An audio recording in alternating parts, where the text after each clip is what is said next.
తెలివిందా? అందరు కళ్ళు మూసుకున్నట్లయితే ప్రార్థించుకుందాం. పరిశుద్ధుడా, మహోన్నతుడా, జీవాధిపతి, మమ్మల్ని ఎంతగానో మిక్కిలి ప్రేమిస్తున్న మా కన్న తండ్రి, మీకు వందనాలు, స్తోత్రాలు.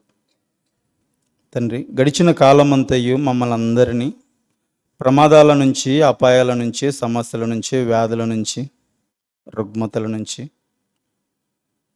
కాపాడి, ప్రేమించి, పోషించి, ఈ దినము, ఈ సమయములో ఈ రీతిగా మేమందరము సహవాసముగా కూడుకొని మీ మాటలు వినడానికి, పాటల ద్వారా మిమ్మల్ని స్తుతించడానికి, సహోదరులుగా సహోదరిమణులుగా ఒకరినొకరు ప్రేమతో పలకరించుకోవడానికి మీరు మాకిచ్చిన ఇంత గొప్ప సదవకాశాన్ని బట్టి నిండు మనసుతో మీకు కృతజ్ఞతలు తండ్రి. కొంత సమయం తండ్రి, మీరు వ్రాయించి ఇచ్చిన పరిశుద్ధ గ్రంథంలో కొన్ని మాటలను మేము పరిశీలన చేసి నేర్చుకునే మనస్సును మా అందరికీ దయచేయమని, ఆ మాటల ప్రకారము మమ్మల్ని మేము సరిచేసుకుని మీ నామానికి మహిమకరంగా జీవిస్తూ రానున్న దినాలలో అనేక మందిని మీ చెంతకు నడిపించడానికి సహాయం చేయమని, జరుగుతున్న ఈ ఆరాధన కార్యక్రమం అంతటిని మీ నామానికి మహిమకరంగా జరిగించమని, ఇంకా ఆశ కలిగి వస్తున్న నీ పిల్లలను త్వరగా నడిపించమని కోరుకుంటూ వేడుకుంటూ ప్రభువైన యేసుక్రీస్తు నామంలో ఈ ప్రార్థన మీకు సమర్పిస్తున్నాను, పరలోకపు తండ్రి. ఆమేన్. కన్న తండ్రి అయిన దేవునికి క్రీస్తు పేరట కృతజ్ఞతాస్తుతులు చెల్లించుకుంటూ చేరి వచ్చిన దేవుని పిల్లలని మీ అందరికీ, పెద్దలకు పిల్లలకు పేరు పేరున క్రీస్తు వారి నామంలో శుభాలు, వందనాలు. ప్రియులారా, మరి కొన్ని మాటలను మనము పరిశుద్ధ గ్రంథం నుంచి నేర్చుకుందాము. ఇంకా చిన్నపిల్లలు ఎవరు తిరగొద్దు, ఎవరు తిరగొద్దు. ఆసక్తిగా దేవుని మాటలు వినాలి. దేవుని సన్నిధిలోకి వచ్చాము కాబట్టి మనము ఇంటి దగ్గర ఉన్న సమస్యల గురించి ఇంకా ఆలోచించకూడదు. ఒక 2 గంటల 3 గంటల దేవుని సన్నిధిలో ఉన్నంత వరకైనా కనీసం. ఎప్పుడూ సమస్యలు, బాధలు ఉండేటివే కాబట్టి ఇక్కడికి వచ్చిన తర్వాత వాటిని గుర్తు చేసుకోకూడదు. తండ్రి మనస్సును అర్థం చేసుకోవడానికి ప్రయత్నించాలి. ఆయన మనస్సును మనము అర్థం చేసుకోవాలి. ఎలాగ అర్థం చేసుకోవాలి? ఆయన మనస్సును మనం ఎలాగ అర్థం చేసుకోవాలి? అందుకే దేవుడు ఆయన మనస్సులో ఉన్న మాటలను పరిశుద్ధాత్మ ద్వారా బైబిల్ గ్రంథంలో వ్రాయించాడు. బైబిల్ గ్రంథంలో మాటలను మనము చదివి అర్థం చేసుకుంటే తండ్రి మనసును మనము అర్థం చేసుకున్న వాళ్ళము అయినట్లే. తండ్రి మనసును ఎప్పుడైతే మనం అర్థం చేసుకుంటామో ఆ మాటల ప్రకారము మనము జీవించడానికి అవకాశం ఉంది. ఆ మాటల ప్రకారం ఎప్పుడైతే మనం జీవిస్తామో తండ్రి అయిన దేవుణ్ణి సంతోషపెట్టిన వారము అవుతాం. తండ్రి అయిన దేవుణ్ణి ఎప్పుడైతే సంతోష పెడతామో దేవుడు మన కొరకు పరలోకం ఇస్తానన్నాడు కదా, మాట ఇచ్చాడు, ఇస్తానన్నాడు. ఆ పరలోకానికి మనము ఎలిజిబుల్ అవుతాం, అర్హులం అవుతాం. కాబట్టి దేవుని మాటలను శ్రద్ధగా వినాలి. ఇక్కడికి వచ్చినాక వేరే ఆలోచనలు ఏం పెట్టుకోవద్దు. కొంత సమయం పూర్తిగా దేవునికి అప్పగించుకోవాలి. మనల్ని మనం, మన సమస్యలు, ఇబ్బందులు అన్నీ ఆ వాకిలి బయటనే పెట్టేసేయాలి. నేను గతంలో కూడా చెప్పాను, మన ర్యాంకు, హోదాలు కూడా ఆ వాకిలి దగ్గర చెప్పులు వదిలిపెట్టి వస్తాం కదా, లోపలికి వేసుకొని రాం కదా చెప్పులు. కాబట్టి మన అన్నీ అక్కడే పెట్టాలన్నమాట. లోపలికి వచ్చిన తర్వాత స్వచ్ఛందంగా ఉండాలి. చిన్నపిల్లలు ఉంటారు కదా, వాళ్ళకి ఎలాంటి కల్మషం ఉండదు. అలాంటి కల్మషం లేని మనసుతో ఇక్కడ కూర్చోాలి. ఒకరు పాట పాడుతుంటే అందరం పాడాలి పాట. మనకు అందరం పాడొచ్చు. ఇక్కడ ఒక వ్యక్తి పాట పాడడానికి అవకాశం వస్తే కూర్చున్న వాళ్ళందరికీ అవకాశం ఇచ్చినట్టే. చప్పట్లు కొడుతూ ఆనందించాలి దేవుని ప్రేమను, ఆ రుచిని, మాధుర్యాన్ని. సరే ప్రియులారా, దేవుని మాటలు విందాము. మీ అందరి కోసము మంచి మాటలు సిద్ధపడి వచ్చాను. దేవుని పక్షంగా నిలబడి మీకు అందిస్తూ నన్ను నేను సరి చేసుకుంటూ ఆ మాటల ప్రకారము మిమ్మల్ని మీరు సరి చేసుకోవాల్సిందిగా మనవి చేస్తున్నాను. ప్రియులారా, నేటి క్రైస్తవాన్ని మనము చూసినట్లయితే భక్తి ఎలాగుంటుందంటే ఎక్కడో ఒక చోట దేవుని మాటలు వింటారు. దేవుని మాటలు విన్న తర్వాత బాప్తిసం తీసుకోవాలనే తపన పడతారు. వెంటనే బాప్తిసం తీసేసుకుంటారు. బాప్తిసం తీసుకున్న తర్వాత వాళ్ళు సంఘానికి క్రమంగా వస్తారు. బాప్తిసం తీసుకున్న తర్వాత ఎలాగంటే ఆరాధన ఎన్ని గంటలకు, 9:30 అని డిస్ప్లే చేసాం పోస్టర్లో. వాళ్ళు 9:30 కంటే 9:20 వస్తారు. బాప్తిసం తీసుకున్న కొత్తలో ఆసక్తి, దేవుని సన్నిధికి వెళ్ళాలి, ఈరోజు ఆరాధన వెళ్ళాలి అనే ఆసక్తి చెప్పిన సమయానికంటే ముందుగానే వచ్చేస్తారన్నమాట. మనము గమనించినట్లయితే వీళ్ళలాంటి భక్తులు ఇంకెక్కడ ఉండరేమో అనిపిస్తుంది. అంత ఆసక్తి దేవుని పట్ల. ఎప్పుడు ఉంటుంది ఈ ఆసక్తి అంటే బాప్తిసం తీసుకున్న కొత్తలో అలాగనే వస్తారు. బాప్తిసం తీసుకున్న కొత్తలో అలాగనే వస్తారు. ఇంకా రాంగ రోజులు గడిచే కొద్దీ, వారాలు గడిచే కొద్దీ, కొన్ని నెలలు గడిచే కొద్దీ ఏమైపోతుంది అంటే వాళ్ళ భక్తి తగ్గిపోతుంది.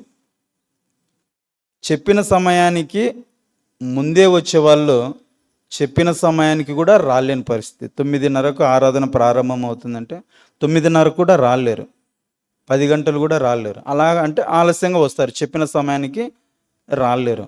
ఒకప్పుడు ముందే వచ్చేవాళ్ళు చెప్పిన సమయానికి 9:30 కంటే 9 గంటలు, 9:10 వచ్చేవాళ్ళు. అలాంటిది రాంగ రోజులు గడిచే కొద్దీ ఆలస్యంగా వస్తారు. తేడాను గమనించాలి. బాప్తిసం తీసుకున్న కొత్తలో ఎలాగ ఉంటుంది భక్తి, రోజులు గడిచే కొద్దీ భక్తి ఏమవుతుంది? ప్రియులారా, ఎందుకు మన భక్తి తగ్గిపోతుంది అనేది మనం ఆలోచించాలి. మన భక్తిని ఎవరు చెడగొడుతున్నారు? మనలో భక్తి రోజు రోజుకు పెరగాలి కానీ తగ్గిపోతుంది. ఎవరు దీనికి కారణం అనేది గుర్తించాలి. మన భక్తి రోజు రోజుకు తగ్గిపోతుంది అంటే ఎప్పుడు అపవాది మన వెంటనే ఉంటాడు, మనల్ని మోటివేట్ చేస్తుంటాడు. అపవాది మనల్ని మోటివేట్ చేస్తుంటాడు. ఏమని? 9:30 కదా వాట్సాప్లో పెట్టింది పోస్టరు ఆరాధన, ఎవరు వచ్చినారు, ఏం చేస్తావు నువ్వు పోయి? ఇప్పుడే నిన్న వారం నువ్వు పోయినావు కదా, 9:20 పోయినావు, 9:30కి స్టార్ట్ అన్నారు, ఇంకా ఎవరు రాలేదు, పోయి ఏం చేస్తావు? లేటు పోవచ్చులే. చూస్తారా ప్రియులారా, ఎప్పుడు మన పక్షంగానే ఉంటాడు, మన వారనే ఉంటాడు, మన పక్కలోనే ఉంటాడు. ఎవరు? అపవాది, సాతాను, మన శత్రువు. ఈ భూమి మీద మనందరికీ శత్రువు ఎవరంటే అపవాదే. చాలామంది మనుషులు అనుకుంటుంటారు, నా శత్రువు పలానా అంకయ్యన్న, నా శత్రువు పలానా భారతి, నా శత్రువు పలానా హేమగారు, నా శత్రువు పలానా రమేష్, నా శత్రువు అని అంటుంటారు. మనుషులు ఎప్పుడు శత్రువులు కాదు, వాళ్ళు కూడా దేవుని పిల్లలే కదా. ఎప్పుడు మనుషులు మనం శత్రువులో చూడకూడదు. మనం ఒక అపవాదినే మన శత్రువుగా మనం భావించాలి. అయితే రాంగ మన భక్తి తగ్గిపోతుంది. మన దగ్గరనే ఉండి మనతోనే ఉండే అపవాది మన భక్తిని తగ్గించే ప్రయత్నం చేస్తుంటాడు. అయితే బైబిల్లో దేవుడు రాయించిన ఒక మాటను మనం పరిశీలన చేసినట్లయితే ప్రియులారా, అపోస్తుల కార్యములు 2వ అధ్యాయము, అపోస్తుల కార్యములు 2వ అధ్యాయము 42వ వచనం. అపోస్తుల కార్యములు 2వ అధ్యాయం 42. వీరు అపోస్తుల బోధ యందును సహవాసమందును రొట్టె విరుచుట యందును ప్రార్థన చేయుట యందును ఎడతెగక ఉండిరి. ప్రియులరా, బైబిల్ని మనం చదివేటప్పుడు జాగ్రత్తగా చదవాలి. ప్రతి అక్షరాన్ని మన పరిగణలోకి తీసుకోవాలి. ఇక్కడ ఏమంటున్నారు? 42వ వచనంలో వీరు అన్నాడు. వీరు అంటే ఎవరు? అందుకే ప్రియులారా, బైబిల్ తరగతికి రావాలి అని సూచించేది. ఏసేబయ్య గారు ఆయన హెర్బలైఫ్లో బిజీ, కాంట్రాక్ట్ పనుల్లో బిజీ, ఇంకో కొన్ని పనుల్లో బిజీ. ఇవన్నీ ఉన్నా కూడా దేవునికి ఇచ్చే సమయాన్ని దేవునికి ఇవ్వాలని ఆయన జీవితం అంతా సగం ప్రయాణాలకి పోతుంటుంది. ఇక్కడ రావాలి, బైబిల్ క్లాస్ చూసుకోవాలి, మళ్ళీ ఆయన వ్యాపారాలు చూసుకోవాలి, పనులు చూసుకోవాలి, వర్కర్లను చూసుకోవాలి, వాళ్ళ పేమెంట్లు, రకరకాల కుటుంబ బాధ్యతలు, కుటుంబంలో ఆలాపాలన. ఎవరి కోసం వచ్చే బైబిల్ క్లాస్? మనం ఎవరైనా ఫీజు కడుతున్నామా? పిల్లలకు ట్యూషన్ ఫీజు కట్టినట్టు కడుతున్నాం ప్రియులారా? ఫీజు ఏం కట్టడం లేదు మనం. పిల్లలు మీరు ట్యూషన్ పంపండి, ఫీజు చేయకుంటే టీచర్ ఆగిపోమని చెప్తుంది. దగ్గరుండి కూడా మనం ఎందుకు రాలేకపోతున్నాం? చూడండి, ఇక్కడ వీరు అన్నారు. వీరు అంటే ఎవరు? వీరు అపోస్తుల బోధ యందును సహవాసమందును అంటున్నారు. వీరు అంటే ఎవరు? ఎక్కడ బాప్తీసం పొందినవారు?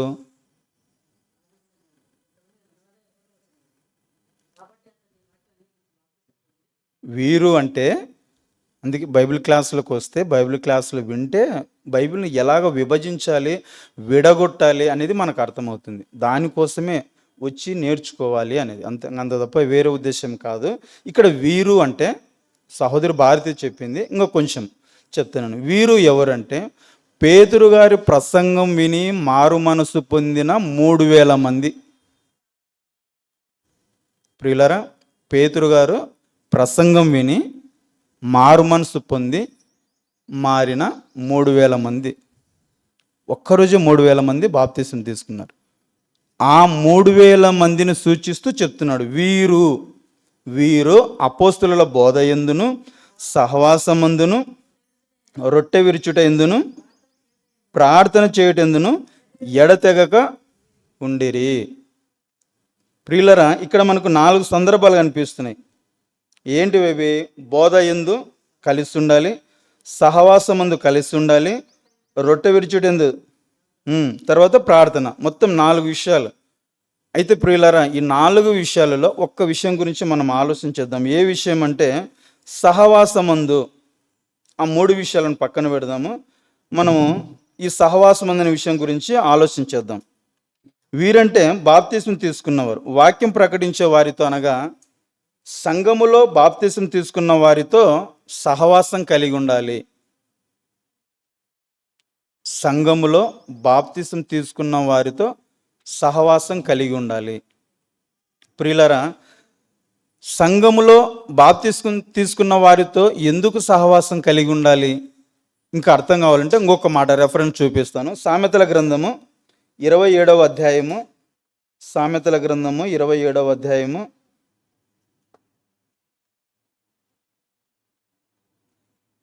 సామెతల గ్రంథము 27వ అధ్యాయము 17వ వచనం.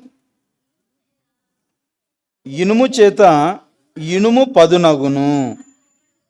చాలమ్మా. ఇనుము చేత ఇనుము పదునగును, ఇనుము చేత ఇనుము పదునగును అన్నాడు. ఆడవాళ్ళు వంట రూమ్లో వంట చేస్తూ కూరగాయలు కట్ చేస్తే చాకులు, కత్తులు ఉంటాయి, కూరగాయలు కట్ చేసుకునేటివి. అవి మొద్దు పోయినాయనుకో, ఆ చాకులు మనం పదును పెట్టుకోవాలంటే ఏం చేస్తాము? సానబడతామని వస్తుంటారు. 20 రూపాయలు, 30 రూపాయలు ఆ చాకు పరిమాణాన్ని బట్టి తీసుకుంటారు. వాళ్ళకు ఇస్తే అది తిరుగుతూ ఉంటుంది. ఆ చాకు పెడితే పదును వస్తుంది, మొద్దు వారిన చాకు పదును వస్తుంది. అంటే ఒక ఇనుముతోనే పదును వస్తుంది అన్నమాట. పాత రోజుల్లో నూరేవాళ్ళు రాళ్ళ మీద, కానీ ఇప్పుడు సానబట్టేటి వచ్చినాయి ఈజీగా. అంటే ఇనుము మొద్దు పోయింది, దాన్ని మళ్ళీ పదును తీసుకురావాలంటే మరొక ఇనుముతోనే.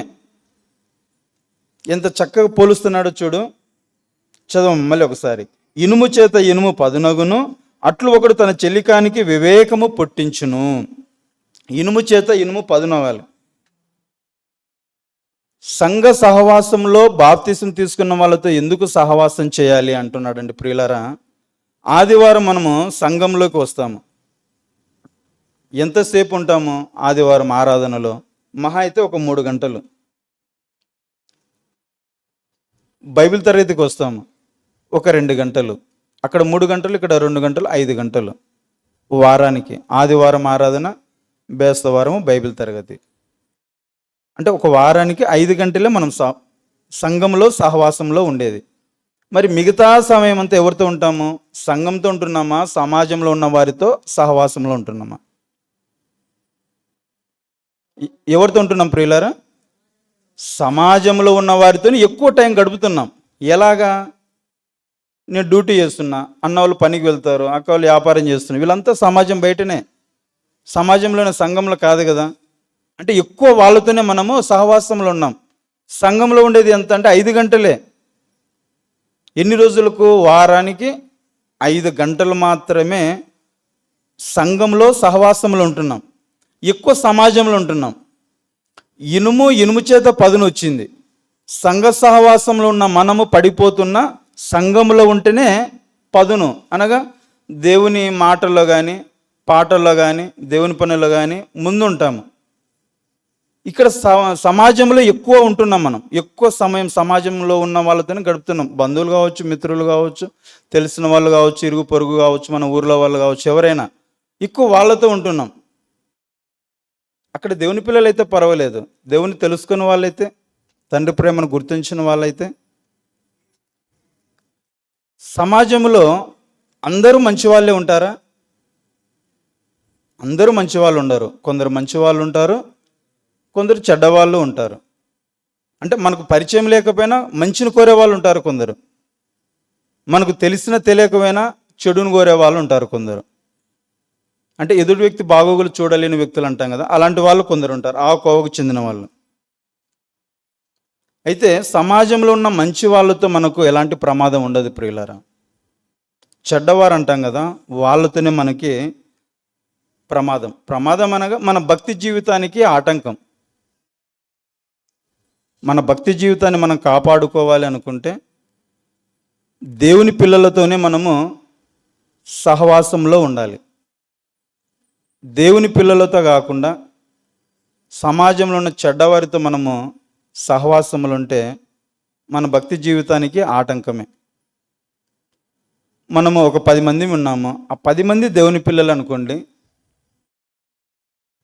ప్రార్థన చేసుకుందామా, ఒక పాట పాడుకుందామా, బైబిల్లో నాకు ఒక రెఫరెన్స్ డౌట్ ఉంది, నీకేమైనా తెలుసా అన్న, అక్క నీకేమైనా తెలుసా, 10 మంది కూడుకున్నప్పుడు ఇలాంటి మాటలు మాట్లాడుకుంటాం. అబ్రహాము విశ్వాసము, ఏలియా, ఎలీషా, ఇలాగ బైబిల్లో మాటలు మాట్లాడతాం ఎక్కడ 10 మంది ఉన్న చోట. అలా కాకుండా 9 మంది సమాజంలో దేవుని ప్రేమను తెలుసుకోకుండా ఒక్క వ్యక్తే దేవుని తెలుసుకున్న వ్యక్తి ఉంటే, ఆ 9 మందిలో ఇతను కలిసి ఆ 10 మంది అనుకుంటే దేని గురించి మాట్లాడతారు? మంచి మూవీ వచ్చింది, సినీ యాక్టర్, ఆ సినిమాకి వెళ్దామా మధ్యాహ్నం 3 గంటలప్పుడు, లేదా గ్రౌండ్లో గేమ్ ఆడదామా, ఇలాగా. అంటే దేవునికి సంబంధించినట్టు ఉండవు, దేవుడు చేయొద్దనే పనులే చేస్తుంటారు. వాళ్ళకు దేవుని ప్రేమ తెలియదు, బైబిల్ విలువ తెలియదు కాబట్టి. అందుకే సమాజంలో ఉన్న వాళ్ళతోనే ఎక్కువ మనం గడుపుతున్నాం, సంఘంలో ఉన్న వాళ్ళతో తక్కువ సమయం గడుపుతున్నాం, 5 గంటలే. అందుకే గతంలో కూడా మీ అందరికీ మనవి చేసింది ఏషబాయ్ గారు, దానికి అందరూ ఒప్పుకుంటున్నారు. బైబిల్ క్లాస్ మంగళవారం కూడా మనకు కావాలి అనింది. మనమే సింపుల్గా అంటాం, మంగళవారం కూడా బైబిల్ క్లాస్ పెట్టండి అని. అయ్యగారు ప్రిపేర్ అయ్యి, పాఠం ప్రిపేర్ అయ్యి మనకు చెప్పాలి. మనకు చక్కగా కూర్చొని ఫ్యాన్ కింద ఒక పెన్ను, ఒక బుక్ తెచ్చుకుని రాసుకొని మనం వెళ్ళడమే మన పని. కానీ ఇక్కడ నిలబడి గంటన్నర సేపు దేవుని మాటలు మనకు అర్థమయ్యే రీతిలో అందించాలి. రెఫరెన్స్లు చూపిస్తూ అవన్నీ కోట్ చేసుకొని, ఎక్కువ ఆయనకు ప్రయాస. కూర్చుని వినే వాళ్ళకు మనకు అంత ప్రయాస ఏమి ఉండదు. కానీ ఎవరు రెస్పాన్స్ ఇవ్వలేదు. వారానికి ఒక్కటేంది 2 పెట్టుకుందాం బైబిల్ తరగతిని. ఎందుకు 2 పెట్టుకోవాలంటే ఎక్కువ సమయం దేవుళ్ళు గడుపుదాం. సమాజం అంతా చెడిపోయి ఉన్నది. సినిమా ప్రభావాలు, సినిమా డైలాగులు, అవి ఏవి మన భక్తి జీవితానికి ప్రయోజనంగా లేవు. దేవుని చిత్తం అయితే ప్రార్థన చేయండి. మంగళవారము, బేస్తవారం ఆ 2 రోజుల్లో బైబిల్ తరగతి పెట్టుకుందాము. ఆదివారం ఆరాధన ఉంటుంది, శనివారం లైవ్ వస్తుంది. కనీసం వారానికి ఒక 4 రోజులైనా మనం దేవునిలో గడపడానికి అవకాశం ఉంటుంది. అయితే సంఘములో 5 గంటలే ఉంటున్నాము, సమాజంలో ఎక్కువ సమయం గడుపుతున్నాం. మనం పనులు చేసుకుంటా కావచ్చు, ఉద్యోగాలు చేసుకుంటా కావచ్చు, వ్యాపారాలు చేసుకుంటా ఏదైనా కావచ్చు, కానీ ఎక్కువ సమాజంలో ఉన్న వాళ్ళతోనే ఎక్కువ మనము గడుపుతున్నాం. ఎందుకంటే దేవుడు కొన్ని మాటలు చెప్పాడు, ఆ మాటలను మనము అతిక్రమించకూడదు. ఆ మాటలను అతిక్రమించి దేవుని మనం బాధ పెట్టిన వారం అవుతాం. అందుకే మనం కొందరి జీవితాలను చూసి తెలుసుకోవాలని దేవుడు బైబిల్లో కొందరి జీవితాలను పెట్టాడు. వాళ్ళ జీవితాలను మీరు చూడండి, వారి భక్తుల జీవితాలను మీరు చూడండి, వాళ్ళ జీవితాలను చూసి మీరు తెలుసుకోండి అని. ఒక ముగ్గురి జీవితాలను, ఒక 3 సందర్భాలను చూసుకుని మనము దేవుని మాటలు ముగించుకుందాము.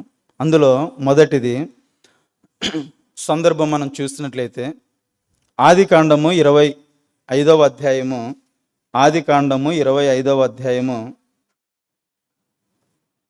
సమాజంలో ఉన్న వాళ్ళతో ఎక్కువ స్నేహం చేస్తే ఏమవుతుంది, సంఘంలో ఉన్న వాళ్ళతో ఎక్కువ స్నేహం చేస్తే మనకు ప్రయోజనము, సమాజంలో ఉన్న వాళ్ళతో ఎక్కువ స్నేహం చేస్తే మన భక్తి జీవితం ఆటంకము.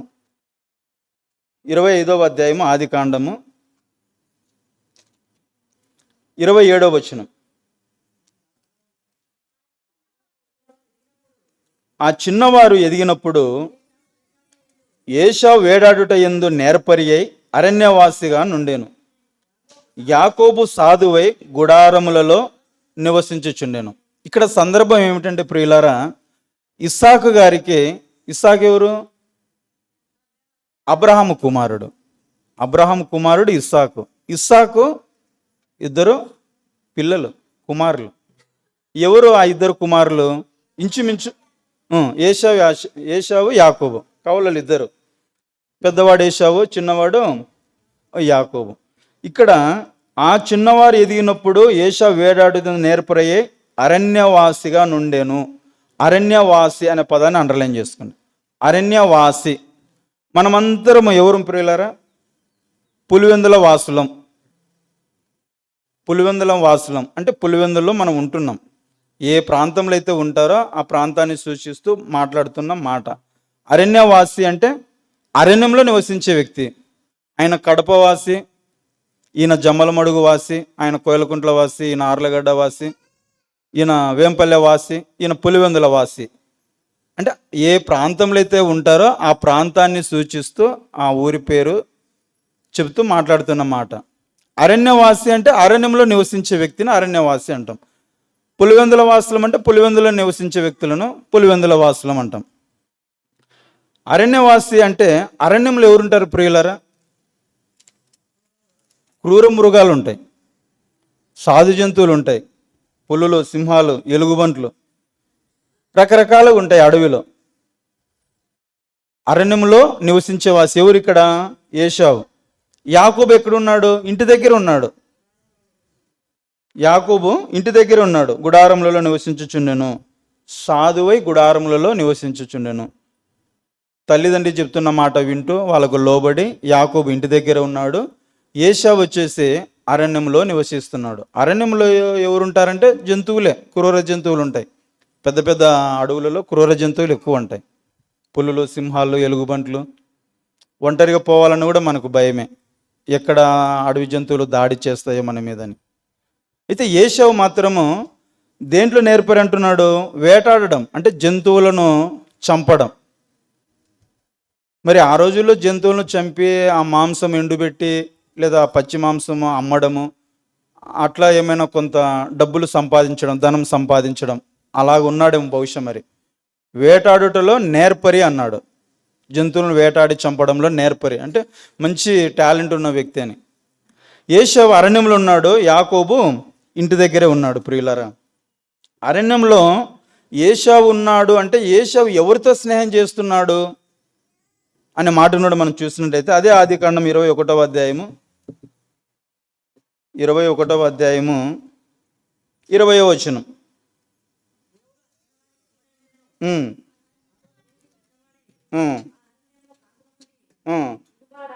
చాలమ్మ. దేవుడు ఆ చిన్నవానికి తోడై ఉండెను, అతడు పెరిగి పెద్దవాడై. ఎవడమ్మా ఆయన? అతడంటే ఎవరు? ఏశావు కాదు, ఇస్మాయిల్. అందుకే బైబిల్ను ప్రతి పదాన్ని గమనించాలి, అలాగ రావాలి. అలాగ చదివినప్పుడే మనకు అర్థమవుతుంది. ఏశావుకు తోడెవరున్నారన్నాను అంటే ఎవరు ఇంకొక పర్సన్ ఉన్నాడు. ఆ పర్సన్ ఎవరంటే ఇష్మాయేల్. దేవుడు ఆ చిన్నవానికి తోడై ఉండెను, అతడు పెరిగి పెద్దవాడై ఆ అరణ్యంలో కాపురముండి విలుకాడాయను. ఇతను కూడా మంచి జంతువులను వేటాడి చంపడంలో ప్రావీణ్యం, మంచి టాలెంట్ పర్సన్. ఎవరు? ఇష్మాయిల్. అరణ్యంలో ఇక్కడ ఉన్నది ఎవరంటే ఇష్మాయిల్. ఇష్మాయిల్ ఎవరంటే అబ్రహాముకు హాగరుకు పుట్టిన వ్యక్తే ఇస్మాయిల్. తెలుసు కదా, మనందరికీ సందర్భం తెలిసిందే. దేవుడు వాగ్దానం ఇస్తాడు, సంతానము ఆలస్యం అవుతుంది, ఇంకా పుట్టరేమో అని శారా హాగర్ని అబ్రహాంతో పంపించినప్పుడు వారిద్దరికి పుట్టిన కుమారుడే ఇస్మాయిల్. ఇంకా అప్పటికి ఇస్సాకు పుట్టినాడు. ఇస్మాయిల్ పుట్టే సమయానికి ఇస్సాకు పుట్టినాడు. ఇస్మాయిల్ ముందు పుడతాడు, తర్వాత మళ్ళీ ఇస్సాకు పుడతాడు శారమ్మకి. అయితే ఇస్మాయిల్ అడవిలో ఉన్నాడు. ఇస్మాయిల్ అడవిలో ఎందుకున్నాడు? ఇస్మాయిల్ అడవికి ఎందుకు వెళ్ళాడు? ఎవరు పంపించారు? ఇది కూడా మనకు అర్థం కావాలి. ఎందుకు అడవికి వెళ్ళవలసిన పరిస్థితి వచ్చిందని. అదే ఆదికాండం 21వ అధ్యాయము 8వ వచనం, 8, 9, 10. ఆ పిల్లవాడు పెరిగి పాలు విడిచెను. ఇస్సాకు పాలు విడిచిన దినమందు అబ్రహాము గొప్ప విందు చేసెను. అప్పుడు అబ్రహామునకు ఐగుప్తురాలైన హాగరు కనిన కుమారుడు పరిహసించుట శారా చూచి, ఈ దాసిని దీని కుమారుని వెళ్ళగొట్టుము, ఈ దాసి కుమారుడు నా కుమారుడని ఇస్సాకుతో వారసుడై ఉండడని అబ్రహాముతో అనెను. ప్రియులారా, ఇక్కడ హాగరు కనిన కుమారుడు ఇస్మాయిలు ఎవరిని పరిహసించుతున్నారు అంటే ఇస్సాకును. పరిహసించుట అంటే అర్థమేమని? ఎగతాళి చేయడం. ఎవరిని? ఇస్సాకును. ఎవరు చేస్తున్నారు? ఇస్మాయిల్ చేస్తున్నాడు. ఏమని ఎగతాళి చేస్తున్నాడు? పెద్దవాడిని నేను, ముందు పుట్టాను కదా, నేను జ్యేష్ఠ కుమారుణ్ణి, నా తర్వాతనే నువ్వు. అంటే ఇస్సాకు మనసును నొప్పించే విధంగా, శారమ్మ మనసును నొప్పించే విధంగా పరిహసించడం, ఎగతాళి. మనం కూడా కొన్ని సందర్భాలలో చూస్తుంటాం. మన బంధువులు కానీ, బాగా మనకు దగ్గరగా ఉన్న వ్యక్తులు కానీ, వాళ్ళు పలకరించినట్టే ఉంటుంది కానీ మన మనసు నొచ్చుకునే విధంగా ఉంటుంది, మనం బాధపడినట్టుగా ఉంటుంది. వాళ్ళ మాటలు అట్లా ఉంటాయి అన్నమాట. ఇండైరెక్ట్గా మనల్ని మనసులో పెట్టుకొని అనడం అనమాట. ఎక్కువ మన బంధువులు అంటుంటారనమాట. మన బంధువులలో ఇలాంటి మాటలు వింటుంటాం. అంటే మనసులో ఒక విషయం వాళ్ళు దాచిపెట్టుకొని అది దాన్ని బయటికి చెప్పకుండా ఇలా ఎగతాళిగా మాట్లాడుతుంటారు. కానీ వాళ్ళు మాట్లాడిన మాటలు అనిపించవు, కానీ వాటి భావం మాత్రం అలాగనే ఉంటుంది, ఎగతాళి చేస్తున్నారులే అన్నట్టుగా. అంటే ఇక్కడ ఇస్మాయిలు ఇస్సాకును ఎగతాళి చేస్తూ మాట్లాడుతున్నారు. ఇదంతా గమనించింది ఎవరు? శారమ్మ. గమనించి అబ్రహాంతో చెప్పింది. ఏమని? వాళ్ళని ఉండాలి, మేమని ఉండాలి. ఏదో ఒక నిర్ణయం తీసుకొని అబ్రహాంతో. ఎందుకు కలిసి ఉండలేదు? వీళ్ళని నొప్పించే మాటలు. అప్పుడు అబ్రహాము హాగరును ఇస్మాయిల్ను అడవికి పంపిస్తాడు. ఎందుకు పంపిస్తాడు ప్రియులారా? తన గర్భానే కదా ఇస్మాయిల్ కూడా పుట్టింది, అబ్రహాం గర్భంలో నుంచే కదా. అక్కడ తల్లులు వేరైనా తండ్రి ఒక్కడే, ఇస్సాకు ఇస్మాయిల్కి. ఎందుకు అడవికి పంపించే పరిస్థితి వస్తుంది? ఇంట్లో నుంచి వెళ్ళగొట్టే పరిస్థితి వస్తుంది? తన గర్భం నుంచే కదా వచ్చింది ఇస్మాయిల్. కానీ అబ్రహాం ఒక నిర్ణయం తీసుకుంటాడు. ఆ మాట చూద్దాం, ఎందుకు పంపవలసి వచ్చిందో. గలతీయులకు రాసిన పత్రిక, దేవుడు ఎందుకు గెంటి వేశాడో ఇస్మాయిల్ వాళ్ళని చూద్దాం. గలతీయులకు రాసిన పత్రిక 4వ అధ్యాయము 29వ వచనం. అప్పుడు శరీరమును బట్టి ఎప్పుడు? అప్పుడు అంటే ఎప్పుడు? అప్పుడు అంటే ఎప్పుడు? అప్పుడు శరీరమును బట్టి అని చెప్తున్నాడు ఇక్కడ. అప్పుడు అంటే ఎప్పుడు? అబ్రహాం కాలం. అబ్రహాం కాలంలో అబ్రహాముకు చదవండి. అప్పుడు శరీరమును బట్టి పుట్టినవాడు ఆత్మను బట్టి పుట్టిన వానిని ఎలాగో హింస పెట్టెనో ఇప్పుడును అలాగే జరుగుతున్నది. అర్థమైంది ప్రియులారా? శరీరమును బట్టి ఎవరు పుట్టారు? ఇస్మాయిల్ పుట్టాడు. జాగ్రత్తగా వినాలి, మీ మనసు ఇక్కడే పెట్టండి, మీకు అర్థమవుతుంది ప్రియులారా. మీకు అర్థమవుతుంటేనే చెప్తున్నా నేను. శరీరమును బట్టి పుట్టిన వ్యక్తి ఎవరై అంటే ఇస్మాయిల్. ఆత్మను బట్టి పుట్టిన వ్యక్తి ఎవరు అంటే ఇస్సాకు. ఇస్మాయిల్ ఇస్సాకుని ఏం చేస్తున్నాడు ఇక్కడ?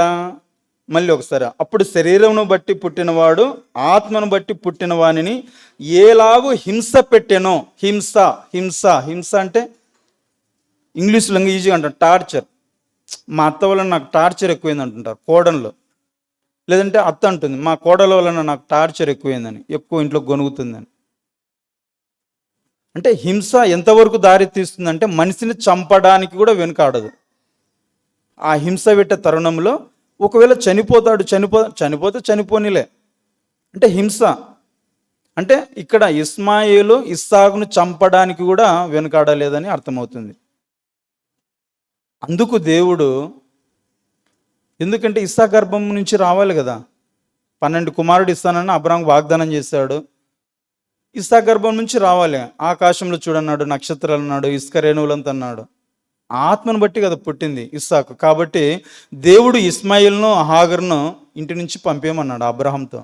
అందుకు అబ్రహాము ఇంటి నుంచి పంపించేశారు. ఎక్కడికి వెళ్ళారు? అడవిలోకి వెళ్ళాడు. ఇప్పుడు అడవిలో ఎవరు ఉంటున్నారు? ఇస్మాయిల్ ఉంటున్నాడు. అడవిలో ఇస్మాయిల్ ఉంటూ వేటాడుతున్నాడు. అక్కడికి ఎవరు వెళ్ళారు అంటే ఏశావు వెళ్ళాడు అక్కడికి. ఇప్పుడు ఎవరితో సహవాసం చేస్తున్నాడు ఏశావు? ఇస్మాయిల్తో సహవాసం చేస్తున్నాడు. ఇస్మాయిల్ గుణం ఎలాంటిది? ఇస్సాకును చంపడానికి కూడా వెనుకాడలేదని అర్థమైంది. ఏలాగు హింస పెట్టను, ముందు నేనే పుట్టాను, ఏదైనా నేనే నిర్ణయం తీసుకోవాలి, పెద్ద కుమారుణ్ణి కదా, రకరకాలుగా నొప్పిస్తూ మాట్లాడుతున్నాడు ఇస్సాకును, షారమ్మను. అంటే అలాంటి గుణం కలిగి ఉన్నాడు ఇస్మాయిల్. అరణ్యంలో ఉంటున్నాడు. అతనితో ఏశావు స్నేహం చేస్తున్నాడు. ఏశావు ఎవరు? యాకోబు అన్న. అరణ్యములో ఇస్మాయిల్తో స్నేహం చేస్తూ ఆ వేటను ఎలాగ ఏంటి అవన్నీ ఇంకా నేర్చుకుంటూ మాట్లాడుకుంటూ అతని లక్షణాలే ఏశావుకు వచ్చినాయి. ఇస్మాయిల్ ఉండే లక్షణాలే ఏశావు నేర్చుకున్నాడు. ఎందుకు? అతనితోనే కదా సహవాసం. పొద్దున లేస్తే పడుకున్నంత వరకు అతనితోనే సహవాసం. ఆ సమయంలో ఏం జరిగింది? యాకోబు జ్యేష్ఠత్వాన్ని, పూట భోజనం పెట్టాడు, జ్యేష్ఠత్వాన్ని తీసుకున్నాడు. తండ్రి ద్వారా ఆశీర్వాదం పొందుకున్న తర్వాత మళ్ళీ ఏశావు వచ్చేసరికి లేదు కదా, నాయన ఇప్పుడే కదా వచ్చి అంటే నేను కాదు తమ్ముడని తెలిసింది. కానీ ఎంతవరకు వెళ్ళాడు ఏశావు? తన తమ్ముడైన యాకోబుని చంపాలనుకున్నాడు. ఈ లక్షణం ఎక్కడి నుంచి వచ్చింది? ఇస్మాయిల్ నుంచి వచ్చింది ఏశావుకి. అర్థమవుతుంది ప్రియులారా? ఇస్మాయిల్ నుంచి ఏశావులోకి వచ్చింది. ఏశావు చంపాలనుకున్నాడు ఎవరిని? తమ్ముడు యాకోబును. యాకోబు ఎవరంటే తమ్ముడే కదా. ఏశావు ముందు పుట్టినాడు, వెనకల యాకోబు. అదే రక్తము, అదే మాంసము, తండ్రి గర్భంలో నుంచి వచ్చారు. ఓర్చుకోలేడా? అంతదానికే చంపాలనా యాకోబును? అంటే చూడు ఆ లక్షణం ఎక్కడి నుంచి నేర్చుకున్నాడు? ఇస్మాయిల్లో నుంచి. సహవాసం ఎవరితో ఉండాలి, మనం ఎవరితో తిరుగుతున్నాం, ఎవరితో సహవాసం చేస్తున్నాం, ఆ వ్యక్తులతో మనం ఏం నేర్చుకుంటున్నాం, ఏమి నేర్చుకోకూడదు, ఎలాంటివి నేర్చుకోవాలని దేవుడు మన చేతిలో గ్రంథం పెట్టాడు, బైబిల్ గ్రంథం. ఈ బైబిల్ గ్రంథాన్ని మనం చదువుకోవాలి. ఆదివారం ఆరాధన ఉందన్నప్పుడు ఎన్ని పనులన్నా ఉండని పక్కన పెట్టి రావాలి. తండ్రి నీ కోసం నేను సిద్ధపడి వస్తాను. శనివారం రాత్రే ఒక కమిట్మెంట్ చేసుకోవాలి, దేవునితో ఒక నిబంధన చేసుకోవాలి. తండ్రి రేపు ఆదివారం నేను రావాలి, నీ పాద సన్నిధికి రావాలి, నీ మాటలు వినాలి, పాటల ద్వారా నిన్ను మహిమపరచాలి. సెమినార్ ఉంది, 1000 రూపాయల ఖర్చు. మనం అర్రాకొర భరాయించినా, పూర్తిగా మనం ఖర్చు భరాయించుకోకపోయినా ఏషాబయ్య గారే ఖర్చు అంతా భరాయించుకుంటున్నారు. ఒక సెమినార్కు మినిమము 15-16 వేలు ఖర్చు అవుతుంది చిన్నగా చూసుకుంటే. ఇంకా పెద్ద స్పీకర్ వచ్చినప్పుడు దగ్గర 25,000-30,000 ఖర్చు అవుతుంది.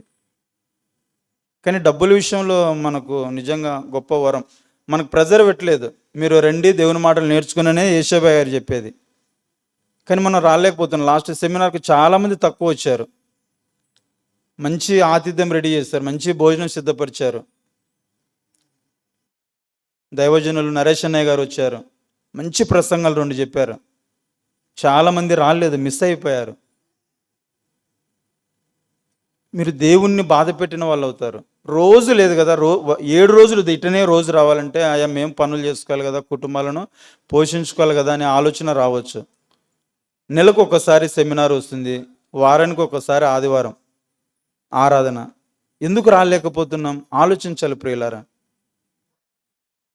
ఎప్పుడైతే మనం ఆలోచిస్తామో ఒక నిర్ణయం తీసుకోగలం. నిజంగా దేవుడు అన్యాయస్తుడు కాదు. నిజంగా ఒకవేళ అన్యాయం చేయాలనుకుంటే జస్ట్ మన ఆరోగ్యం బాగాలేకుండా మనం ఏ పనికి పోలేం. వారం రోజులు మంచంలోనే వండుకొని సిలిండర్ బాటలు ఎక్కించుకోవాలి. జ్వరం జ్వరం జ్వరం అని. ఏ పనులకు వెళ్ళగలం? లేదు మోషన్స్ అవుతున్నాయి, ఎక్కడికి వెళ్ళగలం? ఏదైనా పని చేయగలమా? ఇంట్లో నుంచి బయటికి పోలేం. దేవుడు మనకు మంచి ఆరోగ్యాన్ని ఇస్తున్నాడు అంటే ఏ పనైనా మనం చేయగలుగుతున్నాం. మరి వారం రోజులు మనం కష్టపడి పని చేసుకుని ఉద్యోగాలు చేసుకుని కనీసం ఆదివారం రోజు వచ్చి మందిరంలో కూర్చొని, తండ్రి నీకు స్తోత్రం, దేవా నీకు కృతజ్ఞతలు, నాకు నా కుటుంబానికి మంచి ఆరోగ్యాన్ని ఇచ్చావు, సజీవుల లెక్కలో మమ్మల్ని ఉంచావు, అయ్యా నీకు వందనాలని ఆ కృతజ్ఞత వచ్చి చూపిస్తున్నాము మనం దేవుని సన్నిధిలోకి వచ్చి. చిన్న చిన్న కారణాలు చెప్తున్నారు, బంధువులు వచ్చారని, ఆడ పని ఉన్నది, ఈడ పని ఉన్నది, అందుకు రాలేకపోయినామని. చిన్న చిన్న కారణాలు. ఒక కారణం చెప్తే బలంగా ఉండాలి. పోయిన సెమినార్కు వాళ్ళు రాలేదు, ధర్నం వాళ్ళ రిలేషన్ బంధువు చనిపోయాడు. విందు జరుగుతున్న ఇంటికి పోవటం కంటే ప్రలాపించుచున్న ఇంటికి పోవటం మేలు అన్నాడు. చనిపోయారు కాబట్టి ఆ రోజు వాళ్ళు కార్యక్రమానికి రాలేదు. ఒక అర్థం ఉంది దాంట్లో. చిన్న చిన్న కార్యక్రమాలకు బియ్యం కార్డు కోసమని, లేదా ఆడ ఊరికి వేద్దామని, పిల్లలను వదిలిపెట్టేద్దామని ఆ రోజుగా మరుసటి రోజు పెట్టుకున్న ఆ పనులు. ఈ రోజును చూడక ఎంతోమంది మరణిస్తున్నారు కదా. మనం న్యూస్ని గిన చూసి అంత క్యాలిక్యులేట్ చేసుకుని ఎంతమంది చనిపోయారు తెల్లవారేసరికి. ఈ ఆదివారాన్ని చూడలేదు, కానీ మనం చూసాము, ఆదివారంలోకి ఎంటర్ అయ్యాము, దేవుని సన్నిధిలోకి వచ్చాం అంటే ప్రాణం ఉంది, ఊపిరి ఉంది. ఇది ఎవరి దయ? దేవుడు పెట్టిన భిక్ష, ఆయన కనికరం, ఆయన దయ. ఇక్కడికి వచ్చి మనం కూర్చున్నామంటే, బ్రతికి ఉన్నామంటే. ఒకసారి అలా కొట్టుకున్న గుండె అట్లా ఆగిపోయింది అనుకోండి, ఇట్లా కొట్టుకోకుండా పెట్టె రెడీ చేసే పరిస్థితి వస్తుంది. దేవుడు ఆ స్థితికి మనల్ని తీసుకురాలేదు కదా. కాబట్టి ప్రియులారా, ఎన్ని పనులను ఉండని ఆదివారం ఆరాధనకి వెళ్ళాలి. మనం ఆరాధనకు వచ్చినప్పుడే దేవుణ్ణి సంతోషపెట్టిన వాళ్ళము, దేవునికి కృతజ్ఞత చెప్పిన వాళ్ళం అవుతాం. సహవాసం అందరినీ మనం పలకరించుకుంటాం కదా, వందనాలన్నా వందనాలకు. కానీ ఏదైనా సమస్య నుండి ఒకరికొకరు చెప్పుకోండి, మా కోసం ప్రార్థన చేయండి, ఏదో నా కుటుంబం కోసం ప్రార్థన చేయండి అని. దేవుని మాటలు ఎక్కువ తెలుసుకునే అవకాశం ఉంటుంది. భక్తి జీవితంలో నుంచి తప్పిపోకుండా ఇది కూడా ఒక మంచి అవకాశం, సహవాసంలో ఉండడం. దేవుని చిత్తమైతే ప్రియులారా, 2027 మోదవలస సెమినార్కు మన సంఘం అంతా వెళ్ళాలి. 2027లో కూడా ఫ్రీ భోజనాలే. మనకు ఆ రోజు ఫస్ట్ మీటింగ్లో చెప్పారు ఏమని, మళ్ళీ నెక్స్ట్ సంవత్సరాన్ని కూడా ఒక ఆయన 2 లక్షలు డొనేట్ చేశాడు, ఇంకొక ఆయన 25,000 ఇచ్చాడు ఫ్రీ భోజనాలకని. మీకు రావడం పోవడం ఛార్జీలే కదా, ట్రైన్ ఛార్జీలే. ట్రైన్కి వచ్చేసి పోవడానికి 500, రావడానికి 500, అంటే 450 రూపాయలు ఎంతో తీసుకుంటారు. ఒక ఛార్జీ పోనీకి, ఒక ఛార్జీ రావడానికి. అప్పుడు డబ్బులు మేము ఎక్కువ పెట్టుకోలేమంటే నెలకు కొంత ఏషాబాయి దగ్గరికి దాచిపెట్టుకోండి. నెలకు 200, 300, 500 ఇవ్వండి, అయ్యకి ఇవ్వండి. 12 నెలలు ఉంది కదా. తీరా మీరు అప్పుడు ఆ టైంకి వచ్చేసరికి మళ్ళీ మీరు ఎక్కడ అడగాల్సిన అవసరం లేదు, అప్పు చేయాల్సిన అవసరం లేదు. మీరు ఎంత ఇచ్చారు అంత నేను రాసి పెడతా, అయ్యకి మీరు ఎంత ఇచ్చారు, భారత్ ఎంత ఇచ్చింది, హేమ ఎంత ఇచ్చింది, రమేష్ ఎంత ఇచ్చాడని. ఆ డబ్బులు తీసుకుని అక్కడ బుక్ చేసేది, మళ్ళీ మీ డబ్బులు మీకే ఇచ్చేసేది. ఆ టికెట్లు అవి బుక్ చేసి అవన్నీ తమ్ముడు రమేష్ చూసుకుంటాడు. సహవాసంలో కలవాలి మనం. సంవత్సరానికి ఒకసారి సార్వత్రిక సంఘం కదా. 10,800 మంది రిజిస్ట్రేషన్ అయ్యారు అనఫిషియల్గా, ఇంకెంతమందో తెలియదు. అంటే ఎక్కడెక్కడో ఉన్నవంతా కలవాలి, సహవాసంలో కలవాలి. అందరూ వస్తారు, సేవకులు అందరూ వస్తారు అక్కడికి. అందరూ మనం కళ్ళతో చూడొచ్చు, డైరెక్ట్గా డాడీ గారిని చూడొచ్చు, మన ఆత్మీయ తండ్రి జయశాల్ గారిని చూడొచ్చు. చక్కగా సహవాసం నుండి దేవుని మాటలు వినొచ్చు. అందరూ వెళ్ళారు. ఈసారి మనం చాలామంది వెళ్ళలేకపోయాం, కొన్ని అనివార్య కారణాల వలన. నాకు అవకాశం లేక నేను కూడా వెళ్ళలేకపోయాను, సెలవు లేక. కాబట్టి ప్లాన్ చేసుకోవాలి, నేను వెళ్ళాలి, పలానా టైంకి సిద్ధపడాలని. దాన్ని మనసులో పెట్టుకుని మనం పనులు చేసుకోవాలి. కాబట్టి ప్రియులారా, నెల కొంత మీరు డబ్బులు దాచుకోండి. మీరు ఎంత డబ్బులు ఇస్తే అంత డబ్బులు రాసి పెడతాము. అప్పుడు మీరు వెళ్ళే సమయానికి ఎవరిని అప్పు అడగాల్సిన అవసరం లేదు, లేదంటే ఏదైనా తాకట్టు పెట్టాల్సిన అవసరం లేదు. మీరు దాచుకున్న డబ్బులే ఉంటాయి. ఆ డబ్బులు ట్రైన్కి టికెట్లు బుక్ చేసుకునేది 3 నెలల ముందే బుక్ చేసుకోవాలి. మనకి సీట్ రిజర్వేషన్ కావాలంటే చక్కగా కూర్చొని అక్కడ మనం సెమినార్ చూసుకుని మళ్ళీ రావచ్చు. టికెట్లు దొరుకుతాయో, సీట్లు దొరుకుతాయో, ట్రైన్లో నిలబడి ఉండాలనో, చిన్న పిల్లలు ఉంటారు, లగేజ్, ఇంక ఇలాంటి టెన్షన్లు ఏం పెట్టుకోవద్దు. మీరు నెల కొంత డబ్బులు తీసుకురండి, ఎంత ఇచ్చింది రాసి పెడతాము, వెళ్దాం. మొత్తం అందరం వెళ్దాం, సంఘం మొత్తం వెళ్దాం చక్కగా ఆనందంగా. ఎంత బాగుంటుంది ప్రియులారా, దేవుని పిల్లలతో కలిసి పాటలు పాడుకుంటా, ప్రార్థన చేసుకుంటా, సెమినార్కి వెళ్ళి అక్కడ దేవుని మాటల్ని. ఒక్కరోజు పగలు 5 వాక్యాలు చెప్తారు, మళ్ళీ సాయంత్రము తొలి పలుకులు మెయిన్ ప్రసంగం 2, అంటే రోజుకు 7 వాక్యాలు చెప్తారు. 5 రోజులకు 35 వాక్య ప్రసంగాలు వినొచ్చు, 35 పాఠాలు వినొచ్చు. 5 రోజులకి 35 పాఠాలు వినొచ్చు మనం. ఇంకా అక్కడ అందరూ దేవుని పిల్లలు ప్రియులారా. నిజంగా పరలోకం మనం చచ్చిపోయిన తర్వాత క్రీస్తు రాకడ వచ్చినప్పుడు ఆయనతో మనం వెళ్ళినప్పుడు పరలోకం చూస్తామేమో, కానీ మోదవలస సెమినార్కి పోతే పరలోకం ఇటనే ఉంటుందేమో అనిపిస్తుంది. అక్కడ అందరూ దేవుని పిల్లలే. ఏ మాటలు వినిపించం మనకి, ఏ రాజకీయం బయట, ఏ సినీ ఫీల్డ్ ఏమి వినిపించం. అన్నీ దేవుని మాటలే, అన్నీ దేవుని మాటలే. ఆ అనుభవాన్ని అందరూ చూడాలి. 2027 ప్రార్థన చేయండి, నేను కూడా పోవాలని మీలో మీరు ఆ మాటను 1-2 సార్లు స్థిరపరచుకోండి. పోవడానికి రానికి ఛార్జీలే, ఇంకా భోజనాల ఖర్చు కూడా ఏముండదు. దేవుడు మీకు ప్రేరేపిస్తే మన సంఘం నుంచి మనం కొంత డొనేట్ చేద్దాం, మన పులివెందుల సంఘం నుంచి మేము కొంత డబ్బులని. ప్రియులారా, ఇక్కడ ఇస్మాయిల్లో ఉండే లక్షణమే ఏశావులోకి వచ్చింది. ఏశావులో ఉన్న ఆ లక్షణాన్ని బట్టి తమ్ముడైన యాకోబును చంపాలనుకున్నాడు. జ్యేష్ఠత్వాన్ని తీసుకుని ఆశీర్వాదాలు అన్నీ పోయినాయి, ఇంకా నాకేం లేదని. తమ్ముడే కదా, సర్లే బాగుపడిలే. ఎక్కడుంది అంటే సహవాసం. ఇస్మాయిల్తో అడవిలో ఉన్నాడు కదా ఏశావు, ఆ లక్షణాలు ఏశావు నేర్చుకున్నాడు. కాబట్టి ప్రియులరా, సహవాసం అనేది చాలా ప్రాముఖ్యమైన విషయం. అదే ఏశావు మళ్ళీ 16 సంవత్సరాల తర్వాత యాకోబుని కలిశాడా? మరి అప్పుడు చంపలేదే, పశ్చాత్తాపన్నాడు.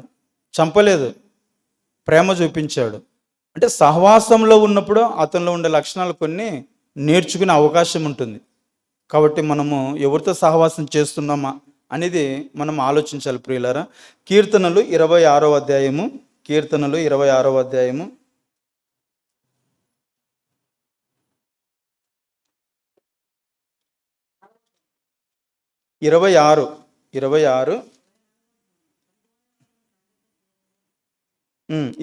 4 పనికి మాలిన వారితో నేను సాంగత్యం చెయ్యను అంటున్నాడు. ఇక్కడ ఎవరమ్మా మాట్లాడేది? మనం 26 పైన చూస్తే దావీదు కీర్తన అని ఉంది. దావీదు, భక్తుడైన దావీదు అంటున్నాడు, పనికి మాలిన వారితో నేను సాంగత్యం చేయను, వేషధారులతో పొందు చేయను అంటున్నాడు. పనికి మాలిన వారితో నేను సాంగత్యము చెయ్యను అంటున్నాడు. బాప్తిసం తీసుకున్న కొత్తలో మనము బూతు మాటలు మాట్లాడం. దేవుడు అంటే భయం, మాట్లాడే మాట జాగ్రత్తగా మాట్లాడతాం. బాప్తిసం తీసుకున్న కొత్తలో మన మాట తీరు అలాగుంటుంది. రోజులు గడిచే కొద్దీ మాటకు ముందు బూతు మాట్లాడతాం, మాట తర్వాత బూతు మాటలు మాట్లాడతాం. భార్య అయితే భర్తతో కావచ్చు, భర్త అయితే భార్యతో కావచ్చు, లేదా తల్లిదండ్రులు పిల్లలతో కావచ్చు, లేదా పిల్లలు తల్లిదండ్రులతో కావచ్చు. అంటే చూడు, మన మాట తీరు కూడా మారిపోతుంది రోజులు గడిచే కొద్దీ. కానీ మనం మాట్లాడే ప్రతి మాట జాగ్రత్తగా మాట్లాడాలి. ఎందుకు జాగ్రత్తగా మాట్లాడాలి? నా నోరు నా ఇష్టం, నా నాలుక నా ఇష్టం, నాకు కోపం వచ్చింది నేను మాట్లాడతాను. నేను ఎవరిని మాట్లాడలేదు కదా, మా వాడినే మాట్లాడాను కదా, మా ఫ్రెండ్ని మాట్లాడినా కదా, లేదు మా పిల్లలనే కదా నేను మాట్లాడితే ఏమవుతుంది మాట్లాడితే అని మీరు అనుకుంటున్నారు ప్రియులారా. ఇంకొక మాట చూద్దాము. మత్తయి సువార్త. అంటే ఎంత ప్రమాదమో, మనము నోరు ఉంది కదా అని ఎలా పడితే అలా మాట్లాడితే ఎంత ప్రమాదమో.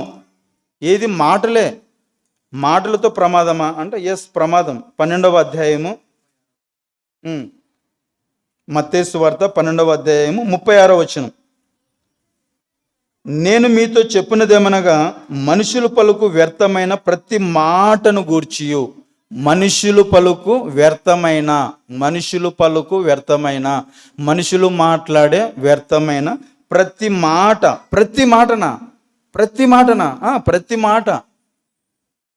మాట అంటే ప్రతి ఒక్కరు అంటాం చూడు. ప్రతి ఒక్కరు ఈ కలర్ డ్రెస్ వేసుకురావాలంటాం. ఆ కొందరే అని ఏం కాదు కదా, ప్రతి ఒక్కరు అలాగే ప్రతి మాట నోట్లోంచి ఒక పదం వచ్చిందా, ఒక మాట వచ్చిందా, ఆ మాట, ఇంకొక మాట వచ్చిందా, ఇంకొక మాట వచ్చిందా, ఇంకొక మాట, ప్రతి మాటను గూర్చి విమర్శ దినమున లెక్క చెప్పవలసి ఉండును. ఈ మాటను మనం అందరం గుర్తుపెట్టుకోవాలి ప్రియులారా. నిద్రలో లేపి అడిగిన కూడా మనం చెప్పాలి ఈ మాటను. బైబిల్లో చూస్తే కాదు, నేర్చుకోవాలి. చూసి నేర్చుకుని చూడకుండా చెప్పాలి. అట్లా ఉండాలి. మనం మాట్లాడుతున్నప్పుడు, ఎదుటి వ్యక్తితో మనం మాట్లాడుతున్నప్పుడు ఈ మాట గుర్తు రావాలి. మత్తయి సువార్త 12వ అధ్యాయము 36, 37 అన్నట్టుగా ఆ మాటను గుర్తు చేసుకుని మాట్లాడు. నోరు ఉంది కదా అని మనం ఎలా పడితే అలా మాట్లాడకూడదు. ఎందుకు మాట్లాడకూడదు? ఎలా పడితే అలాగా? క్రీస్తు రక్తంతో మనం కడగబడిన వారము, అనగా దేవుని పిల్లలము. మన మాట తీరు బాగుండాలి. మన మాట తీరు ఎదుటి వ్యక్తిని ఆకర్షించేదిగా ఉండాలి. క్షేమకరమైన మాటలే పలకాలి, శుభవచనాలే పలకాలి. శాపనార్థాలు ఎప్పుడు పలకకూడదు, బూతులు ఎప్పుడు మాట్లాడకూడదు. తర్ఫీదు పొందాలి, శిక్షణ. మన దేవుని సన్నిధికి వస్తున్నామా, వచ్చి మళ్ళీ అలాగనే వెళ్ళిపోకూడదు, మార్చుకోవాలి. అలాగా కొద్ది మన ఆత్మీయ జీవితాన్ని మార్చుకుంటే చివరికి పరిపూర్ణంగా మనము మారినట్టే కదా, మార్చుకున్నట్టే కదా. దేవుడు ఎంత సంతోషపడతాడు మన పక్షంగా మనల్ని చూసి. ఒకప్పుడు ఎలాగా మనమే ఒక్కొక్కసారి, నేను ఒకప్పుడు ఎలాగ ఉండే వ్యక్తిని ఇప్పుడు ఎలాగున్నానని, అప్పుడు ఎలాగ దూషించి మాట్లాడేవాడిని ఇప్పుడు ఎలాగ సాత్వికంతో ప్రేమగా మాట్లాడుతున్నామని. అంటే మనుషులు పలుకు ప్రతి మాటను గురించి, ఏ మాట?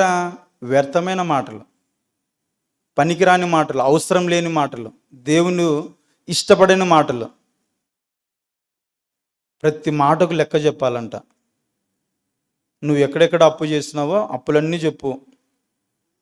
అప్పులన్నీ చెప్తే కట్టేస్తాం, అంటే వాళ్ళకి చెల్లించేస్తాం. తల్లిదండ్రులు అంటారు కదా పిల్లలను, నాయనంగా నువ్వు ఏడప్పు చేసినావు చెప్పు నాయన, ఈడ చేసిన ఆడేసిన, క్రికెట్ బెట్టింగ్లు ఆడి అప్పులు ఎక్కువైనా చచ్చిపోతా అన్నప్పుడు తల్లిదండ్రులు వాళ్ళే దిగి తగ్గించుకొని, నీ అప్పులన్నీ మేము కట్టేస్తాంలేనా, నువ్వు ఏడాడ చేస్తావు చెప్పని. దేవుని కాడు కూడా మనము ఈ మాట నువ్వు ఎందుకు మాట్లాడినావు దేవుడు అడిగితే చెప్పాలి, ఈ మాట ఎందుకు మాట్లాడినానని.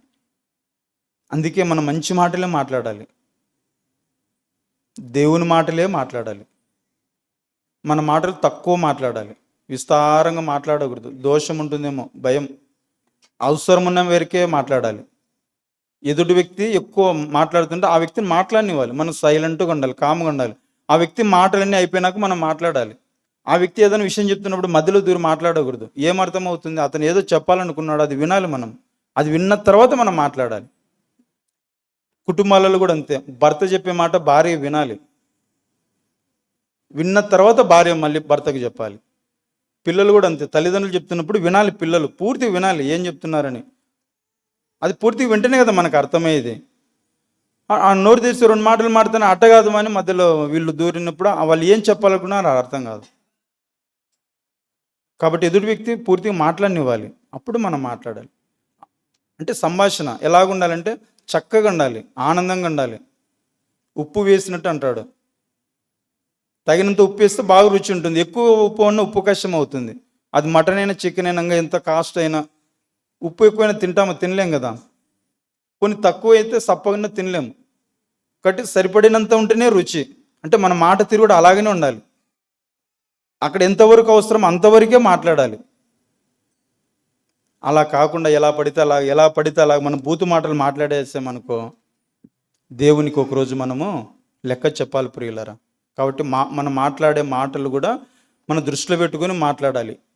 ఈ నాలుకను కూడా మనం కంట్రోల్లో పెట్టుకోవాలి ప్రియులరా. ఇంకొక సందర్భాన్ని చూద్దాము. న్యాయాధిపతుల గ్రంథము 8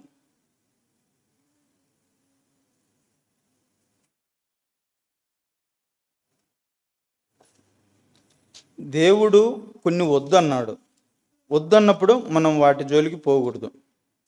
దేవుడు ఏదైతే చేయమన్నాడో అవే చేయాలి. మనకి ఇప్పటిదాకా ఏమర్థమైంది? ఏశావు ఇష్మాయిలుతో సహవాసం చేశాడు, ఇష్మాయిల్ లక్షణాలు ఏశావులోకి వచ్చాయి. తమ్మునని కూడా చూడకుండా చంపాలనుకున్నాడు.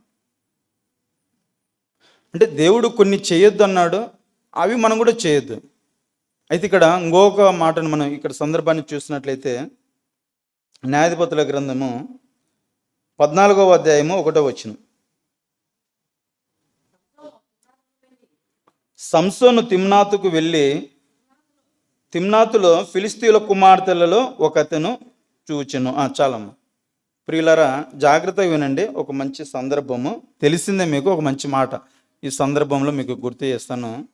ఇక్కడ సంసోను గారు తిమ్నాత్ అనే ప్రాంతానికి వెళ్ళాడు. ప్రియులారా, ఈ తిమ్నాత్ అనే ప్రాంతము మనకి ఎక్కడ కనిపిస్తుంది? బైబిల్లో ఇంకొక చోట కనిపిస్తుంది. తిమ్నాతు అనే మాట బైబిల్ ఇంకొక చోట కనిపిస్తుంది. చెప్పగలరా? బైబిల్ చదవలేదని అర్థమవుతుంది. రోజు చదవాలి బైబిల్. చదువు రాని వాళ్ళంటే ఓకే, చదువు వచ్చి కూడా మరి చదవలేకపోతున్నారు. చదవాలి ప్రియులారా, బైబిల్ రోజు చదవాలి. ఏ పుస్తకంలో ఉంది తిమ్నాత్ అనే మాట? ఆది కాండంలో ఉంది.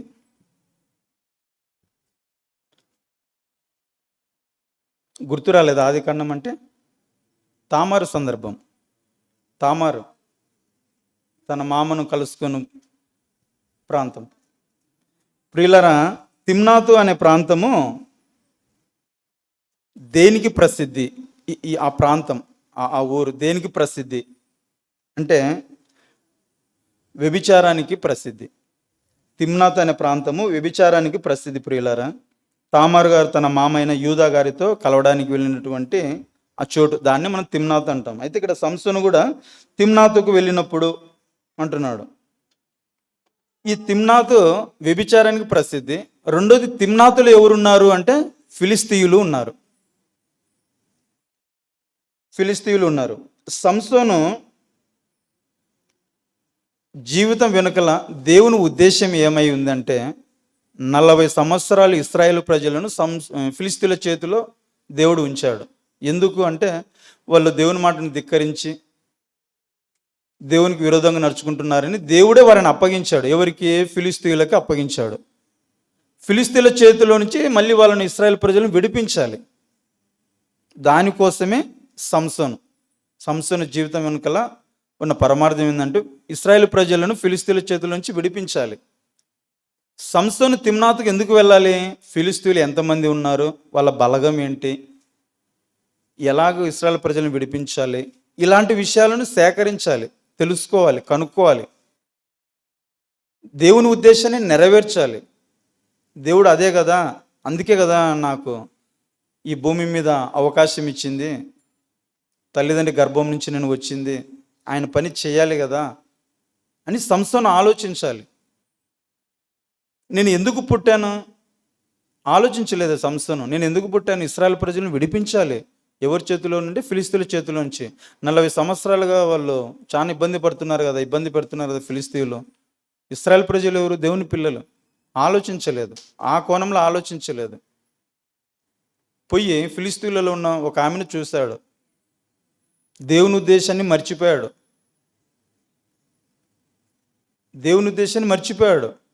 అంటే ఒక మాటలు చెప్పాలంటే లోకం వైపు చూస్తున్నాడు, దేవుని వైపు చూడలేదు. అమ్మాయిని చూశానంటున్నాడు. తర్వాత మాట 2వ వచనం, 1వ వచనం నుంచి, సంసోను తిమ్నాతునకు వెళ్ళి తిమ్నాతుల ఫిలిస్తీయుల కుమార్తెలలో ఒకతను చూచెను. అతడు తిరిగి వచ్చి తిమ్నాతుల ఫిలిస్తీయుల కుమార్తెలలో ఒకతను చూచి తిని, మీరు ఆమెను నాకిచ్చి పెళ్లి చేయవలనని తన తల్లిదండ్రులతో అనగా, ఫిలిస్తీన ప్రాంతానికి వెళ్ళాడు. అక్కడ ఒక అమ్మాయిని చూశాడు, ఫిలిస్తీయుల అమ్మాయిని చూశాడు, ఇష్టపడినాడు, ఇంటికి వచ్చాడు, తల్లిదండ్రులతో చెప్తున్నాడు, నేను అక్కడ ఒక అమ్మాయిని చూశాను, ఆ అమ్మాయిని ఇచ్చి నాకు పెళ్లి చేయాలని అడుగుతున్నాడు. ఇది దేవునికి విరుద్ధమా కాదా ప్రియులారా? ఇలా మాట్లాడుతుంటే మీకు ఒక మాట గుర్తు రావాలి. చేసుకోవచ్చా సంసోను? ఇశ్రాయేలులోనే చేసుకోవాలి, బయట ఇవ్వకూడదు, బయట వాళ్ళని చేసుకోకూడదు. ఇది దేవుని ఆజ్ఞ.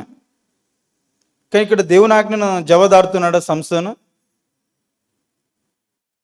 తల్లిదండ్రులు అంటున్నారు, మనలోనే చాలామంది ఉన్నారు కదా అమ్మాయిలు, నువ్వు ఫిలిస్తీయులలో ఉన్న ఆమెను ఎందుకు చేసుకోవాలనుకుంటున్నావు? వద్దు అంటున్నారు తల్లిదండ్రులు. మూడో మాట, వారు నీ స్వజనుల కుమార్తెలలో కానీ నా జనులలో కానీ స్త్రీ లేదనుకుని సున్నతి పొందని ఫిలిస్తీన్ల నుండి కన్యను తెచ్చుకొనుటకు వెళ్ళుచున్నావా అని అతన్ని అడిగిరి. ఎవరు అడిగారు? తల్లిదండ్రులు. ఎవరిని? సంసోనును. సున్నతి లేదు కదా, నువ్వు వాళ్ళని ఎందుకు చేసుకోవాలనుకున్నావు, మనలోనే ఉండారు కదా, ఎవరు దొరకలేదు నువ్వు అక్కడ పోయినావని కొడుకుతో చెప్తున్నారు తల్లిదండ్రులు. అందుకు సంసోను, ఆమె నాకు ఇష్టమైనది కనుక ఆమెను నా కొరకు తెప్పించమని తన తండ్రితో చెప్పాను. మీరు ఎన్నే చెప్పండి, నేను చేసుకుంటే ఆమెనే చేసుకుంటా, అమ్మాయిని నా కోసం తెప్పించండి. ఒక మొండి పట్టు పట్టినట్టుగా మనకు అర్థమవుతుంది. తల్లిదండ్రులు ఏది చెప్పిన ప్రియులారా మన మంచి కోరి చెప్తారు. వాళ్ళ అనుభవంలో ఎన్నో చూస్తుంటారు సమాజంలో, కానీ మనం వినాలి, వాళ్ళ మాట వినాలి, తల్లిదండ్రుల మాట వినాలి, ఎప్పుడూ ఎదురు చెప్పకూడదు. బయట అమ్మాయి వద్దు అని చెప్తున్నా కూడా నాకు ఇష్టమైంది అంటున్నాడు సంసోను. ఇంకా ఏమీ చేసేది లేక ప్రియులరా సంసోనికి ఫిలిస్తీన్ల కుమార్తెనిచ్చి పెళ్లి చేస్తారు ప్రియులరా.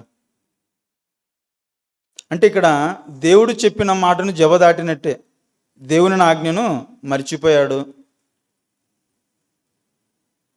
చేసుకోవద్దు అన్నాడు దేవుడు, ఆ మాటను మర్చిపోయాడు, జవదాటినట్టే.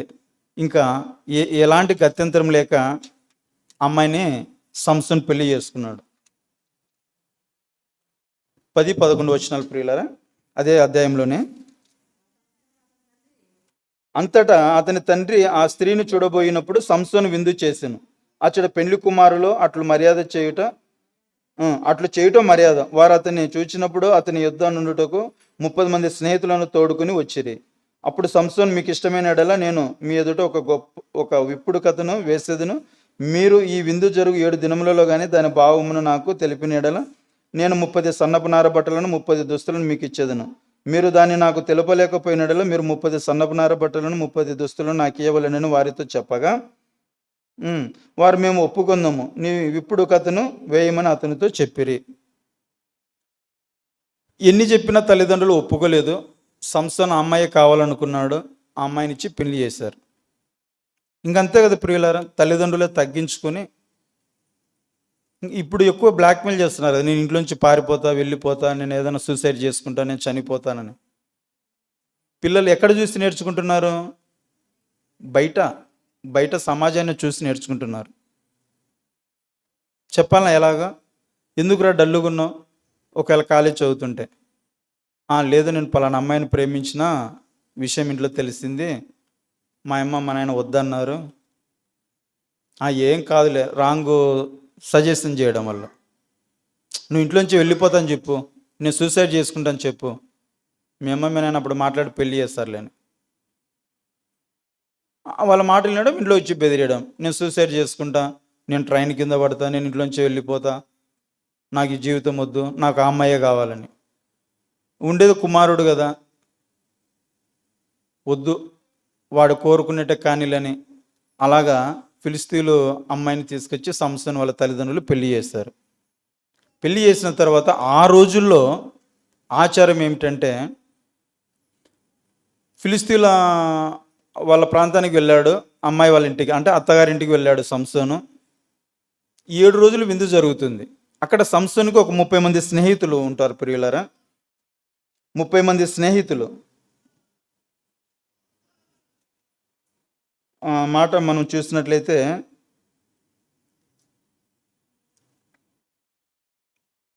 15వ వచనం చూడండి.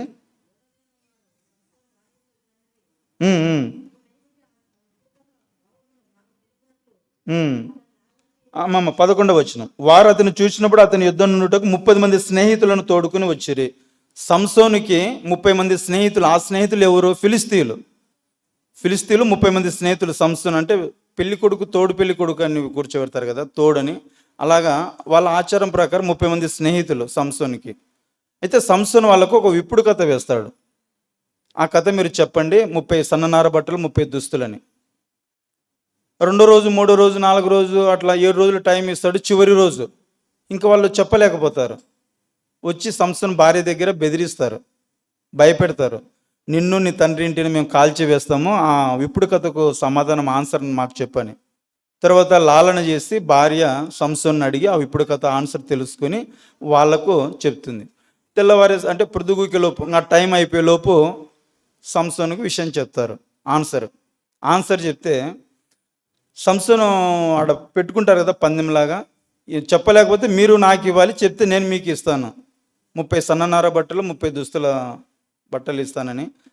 సో సంసోన్ మళ్ళీ బయటికి వెళ్ళి ఒక యుద్ధం చేసి వాళ్ళను చంపేసి తీసుకొచ్చి వాళ్ళకి ఇస్తాడు. ఇక్కడ ఓడిపోయాను ఇప్పుడు కదా తన భార్యకి చెప్తే వాళ్ళకి చెప్పిందని చిన్న భార్య భర్త మధ్యలో చిన్న డిస్కషన్, గొడవలాగా జరుగుతుంది. ఆ గొడవలాగా జరిగి సంసోను వాళ్ళ అమ్మ నాన్న ఇంటికి వెళ్ళిపోతాడు. భార్యను అక్కడ వదిలేసి, అత్తగారింటిని వదిలేసి వెళ్ళిపోయిన తర్వాత ఇంకా రాలేదు సంసోను, ఇంటికి వెళ్ళిపోతాడు కదా, భార్య అక్కడే ఉంటుంది. సంసోను మామ అంటే ఆ పిల్ల తండ్రి మళ్ళీ పెళ్లి చేయాలి. ఎవరికి? సంసోను భార్యకు. వెళ్ళిపోయినాడు కదా అని పెళ్లి చేయాలన్నప్పుడు ఆ 30 మంది స్నేహితులు ఉంటారు కదా, ఆ 30 మంది స్నేహితులలో ఒకడు పెళ్లి చేసుకునికి ముందుకు వస్తాడు. సంసోనుకి 30 మంది స్నేహితులు ఫిలిస్తీన్లు ఉన్నారు కదా, అందులో ఒకడు పెళ్లి చేసుకుంటాడు. స్నేహితుడే కదా సంసోను, ఫిలిస్తీన్లకి తన భార్యని పెళ్లి చేసుకుంటారు. ఇక్కడ కనీసం ఆ స్నేహితులైనా చెప్పాలి కదా, అమ్మ నీ భర్త వస్తాడు, ఎక్కడికి పోతాడు, మళ్ళీ వస్తాడు, ఏదో చిన్న గొడవ కదా మీ ఇద్దరి మధ్య, అలిగి వెళ్ళిపోయింటాడు, వస్తాడులే అని చెప్పాలి. లేదా వామైనా చెప్పాలి, నాయనా నాకు మళ్ళీ పెళ్ళి ఎందుకు చేస్తున్నావు, అందరినీ కాదని, తల్లిదండ్రులు కాదని, బంధువులు కాదని నన్ను ఇష్టపడి నన్ను పెళ్లి చేసుకున్నాడు కదా సంసోను, మళ్ళీ వస్తాడు నాన్న, నాకు నువ్వు ఎందుకు పెళ్లి చేస్తున్నావు భార్య చెప్పలేదు, ఆ స్నేహితుడు చెప్పలేదు. అంటే సహవాసం చూడండి, ఎవరితో సహవాసం ఉన్నప్పుడు ఎలాంటి మాటలు, ఎలాంటి అలవాట్లు, ఎలాంటి లక్షణాలు వస్తాయో. ఇది తప్పు కదా. నా స్నేహితుడు సంసోనైనా నా స్నేహితుని భార్య నేను ఎలా చేసుకోవాలి, అది తప్పు కదని స్నేహితుని కూడా రాలేదు. ఆ మాటను చూద్దాం ప్రియులారా. 20వ వచనం చివరిగా, అతడు కోపించి తన తండ్రి ఇంటికి వెళ్ళగా అతని భార్య అతడు స్నేహితునిగా భావించుకొనిన అతని చెలికానికి ఇయ్యబడెను. అయిపోయింది ప్రియులారా, పెళ్ళి అయిపోయింది. ఇక్కడ 20వ వచనంలో స్నేహితులలో ఒకడు పెళ్లి చేసుకున్నాడు. ఒక స్నేహితునికి ఒక స్నేహితుడు చేయవలసిన పని ఇది. స్నేహితుడిగా భావించినప్పుడు స్నేహితుని భార్యను అలా ఊహించుకోవడమే కష్టము. నా స్నేహితుడు కదా, నా స్నేహితుని భార్య కదా అని ఏకంగా పెళ్ళే చేసుకున్నాడు. సహవాసం, ఇక్కడ మనం సహవాసం అనే అంశం మర్చిపోకూడదు. మనం మాట్లాడుకుంటున్న మాటలు ఏంటంటే సహవాసం. నిజంగా తనలో మంచి ఉండింటే చేసుకుంటాడా? ఆ అమ్మాయిని ఆపుతారు అలాగా?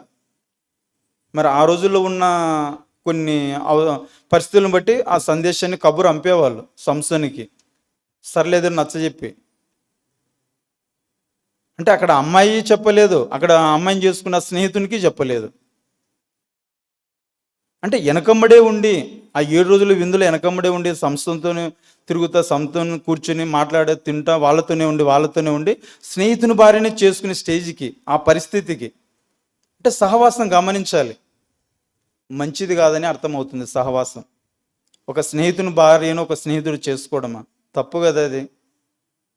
ప్రియులారా, ఇంకొక మనము అంశము గమనించినట్లయితే సమూయేలు 2వ గ్రంథము, దానికంటే ముందు ప్రియులారా సామెతలు 13వ అధ్యాయము, సామెతలు 13వ అధ్యాయము 20వ వచనం, జ్ఞానుల సహవాసం చేయువాడు జ్ఞానము గలవాడగును, మూర్ఖుల సహవాసం చేయువాడు చెడిపోవును. జ్ఞానుల సహవాసం చేయువాడు జ్ఞానము పొందుకుంటాడు. అందుకే దేవుని పిల్లలతో సహవాసంలో ఉండాలి. దేవుని పిల్లలతో సహవాసంతో ఉన్నప్పుడు మనం దైవ జ్ఞానమే నేర్చుకుంటాం. లోకస్తులతో సహవాసం ఉన్నప్పుడు ఇలాంటివి పనికి మాలిన పనులు, అవసరం లేని పనులు, పనికిరాని పద్ధతులు ఇవన్నీ పరిగణలోకి తీసుకునే పరిస్థితిలోకి వస్తాం. ఒక సందర్భం చూస్తున్నాం ప్రియులారా. 2వ సమూయేలు గ్రంథము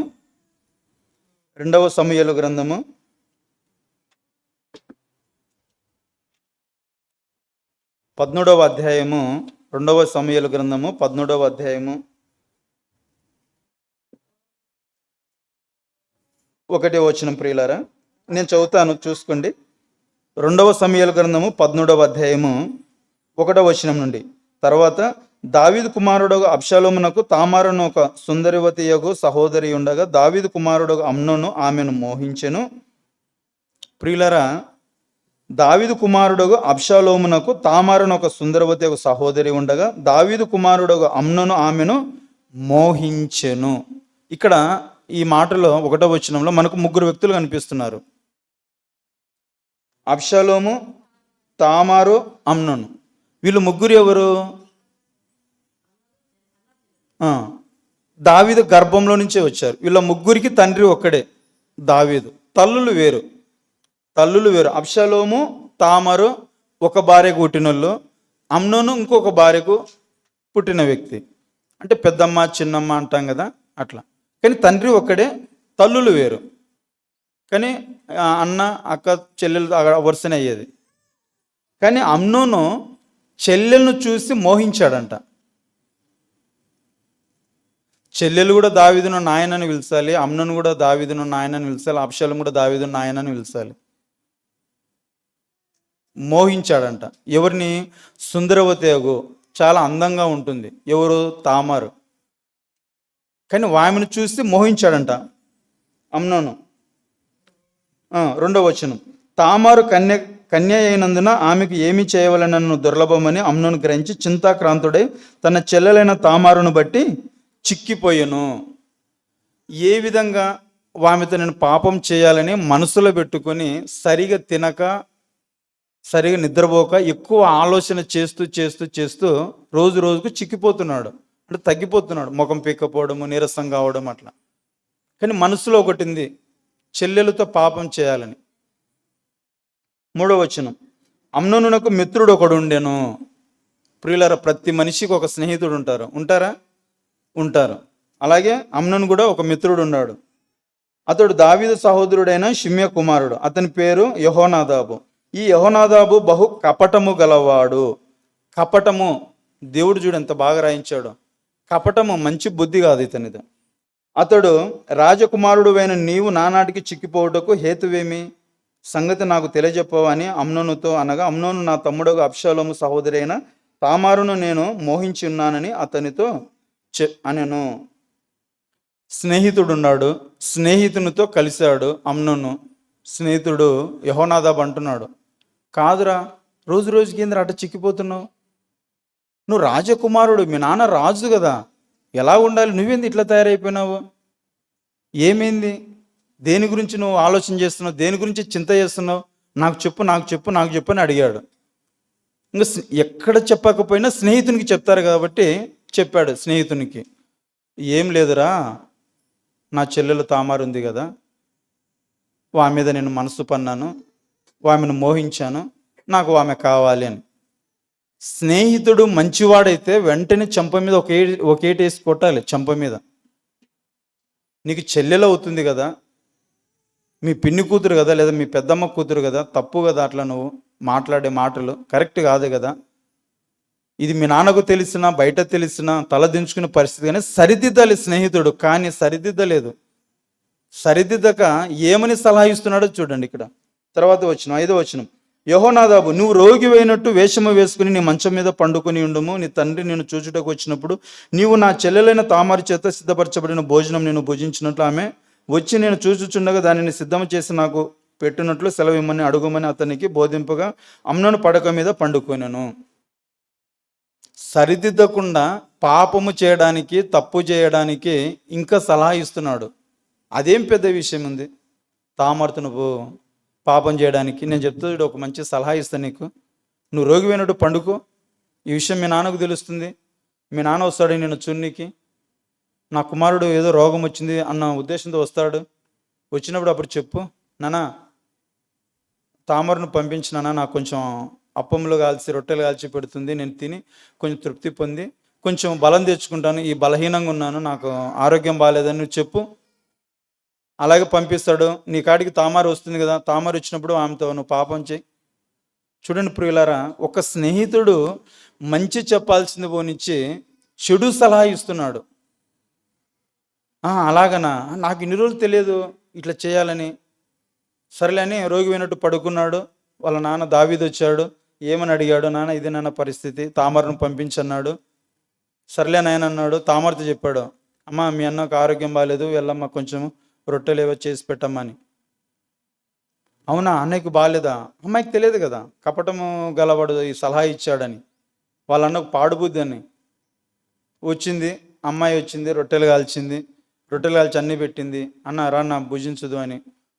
అక్కడ ఇంకా ఉంటారు కదా మరి రాజు కుటుంబీకులు, పనివారం ఉంటారు కదా, అంటే జీతగాళ్ళు, మనం ఒక మాటలో అర్థం కావడానికి. వాళ్ళందరూ ఉంటే గదురుకున్న, మీరు అందరూ బయటికి వెళ్ళిపోండి అన్నారు. అందరూ బయటికి వెళ్ళారు. అవన్నీ తీసుకొని నా గదిలోకి వచ్చేసి అన్నాడు. అంటే ఇట్లా బెడ్రూమ్ లాగా ఉండొచ్చు బహుశా. నా గదిలోకి వచ్చేసి అన్నాడు. సరే అన్నాను కదా. ఇక్కడ అమ్నోను నా కుమారుడే, తామారు కూడా నా కూతురే. దావీదు అనుకున్నాడు, వాళ్ళ మీద ఎందుకు చెడు ఆలోచన వస్తుంది, రాదు కదా, నా పిల్లలే కదా, అన్న చెల్లెలే కదా. నమ్మినాడు దావీదు కూడా. అవి తీసుకుని రూమ్లోకి పోయింది, వాకిలేసాడు. ఆమెను పట్టుకొని అన్న అన్నను వదిలిపెట్టిన కూడా, ఏడ్చిన కూడా వినకుండా ఆమెతో, అమ్నోను అనగా చెల్లెలతో అన్న పాపం చేశాడు. తర్వాత ఇంకా ఆమె బట్టలు చింపుకొని ఏడుస్తూ, వాళ్ళన్న ఎవరు, తామరన్న అబ్షాలోము విషయం అర్థం చేసుకున్నాడు. నా చెల్లెలను పాడు చేశాడు అమ్నోనని మనసులో పెట్టుకున్నాడు. అవకాశం ఎప్పుడు వస్తుందా, నా చెల్లెల జీవితాన్ని పాడు చేశాడు కదా అని ఎదురు చూస్తున్నాడు. గొర్రెలకు బొచ్చు కత్తిరించు కాలం, ఓ పండగలాగా ఆ సందర్భం వచ్చింది. నాయనా మరి అందరు రావాలని పిలిచాడు. నాయనా నేను రాలేనని దావీదు తండ్రి అన్నాడు. అమ్నోను అన్న వాళ్ళని వీళ్ళని అందరిని పంపించంటే సరేలన్నాడు. ముందేలా చెప్పాడు, అమ్నోను వస్తాడు, బాగా మందు తాగించండి. అబ్షాలోము రెడీ చేశాడు. వచ్చాడు, అమ్నోను వచ్చాడు. డ్రింక్ అలవాటు ఉంది కాబట్టి మందు తాగించారు. తాగిన తర్వాత అమ్నోను చంపేశారు. అంటే ఒక చెడు సలహా ఇవ్వడం వలన ప్రాణం పోయింది ప్రియులారా. యెహోనాదాబు ఎప్పుడైతే అమ్నోనును ఇది కరెక్ట్ కాదు, నీకు చెల్లెలు, నువ్వు చేసేది తప్పు అని ఖండించి ఉండింటే అమ్నోను బ్రతికేవాడు. అలా చెప్పకుండా చెడ్డ సలహా ఇచ్చాడు, నువ్వు రోగమైనట్టు పండుకో, మీ నాయన వస్తాడు పంపిస్తాడు పాపం చేసేయని. ప్రాణం పోయింది అమ్నోనికి. అంటే స్నేహితుడు అనేవాడు ఎలాగుండాలి, మంచి స్నేహితుడు ఉండాలి. మంచి స్నేహితుడు ఉన్నప్పుడు కదా ప్రియులారా మనల్ని సరిచేసేది. సామెతలు 27వ అధ్యాయం 6వ వచనం ముగించుకుందాం ప్రియులారా. సామెతలు 27వ అధ్యాయము 6వ వచనం.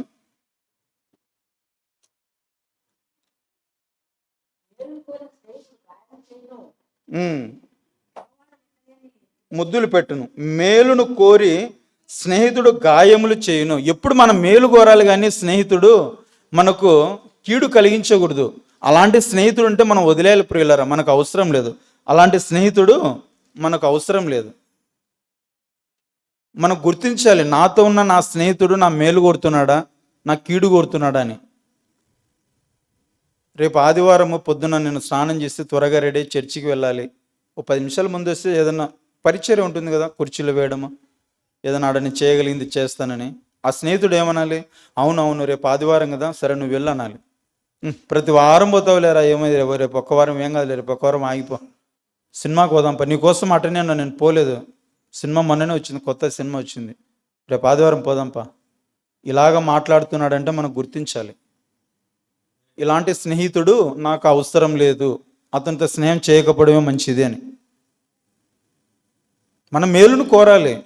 సరే నీకు ఇష్టం కదా చర్చి, నువ్వు వెళ్ళు, నాకు ఇష్టం లేదు నేను రాలేను, సరే నువ్వు వెళ్ళు అనాలి. అలా అనుకుంటే సినిమాకి పోదాంపా, ఫంక్షన్కి పోదాంపా, క్రికెట్ మ్యాచ్ ఆడదాంపా, ఇంకొకటి చోటికి పోదాంపా, వారం పోయేదే కదా, రేపు వారం ఏం కాదులే, ప్రతి మీటింగ్లో పోయింది కదా, రేపు సెమినార్కి ఏం కాదులే, ఇలాగ ఎప్పుడైతే ఆటంకపరుస్తున్నాడో మనం గుర్తించాలి. ఇక్కడ యెహోనాదాబు అమ్నోను ప్రాణమే తీశాడు, ఒక రాంగ్ సలహా ఇచ్చి.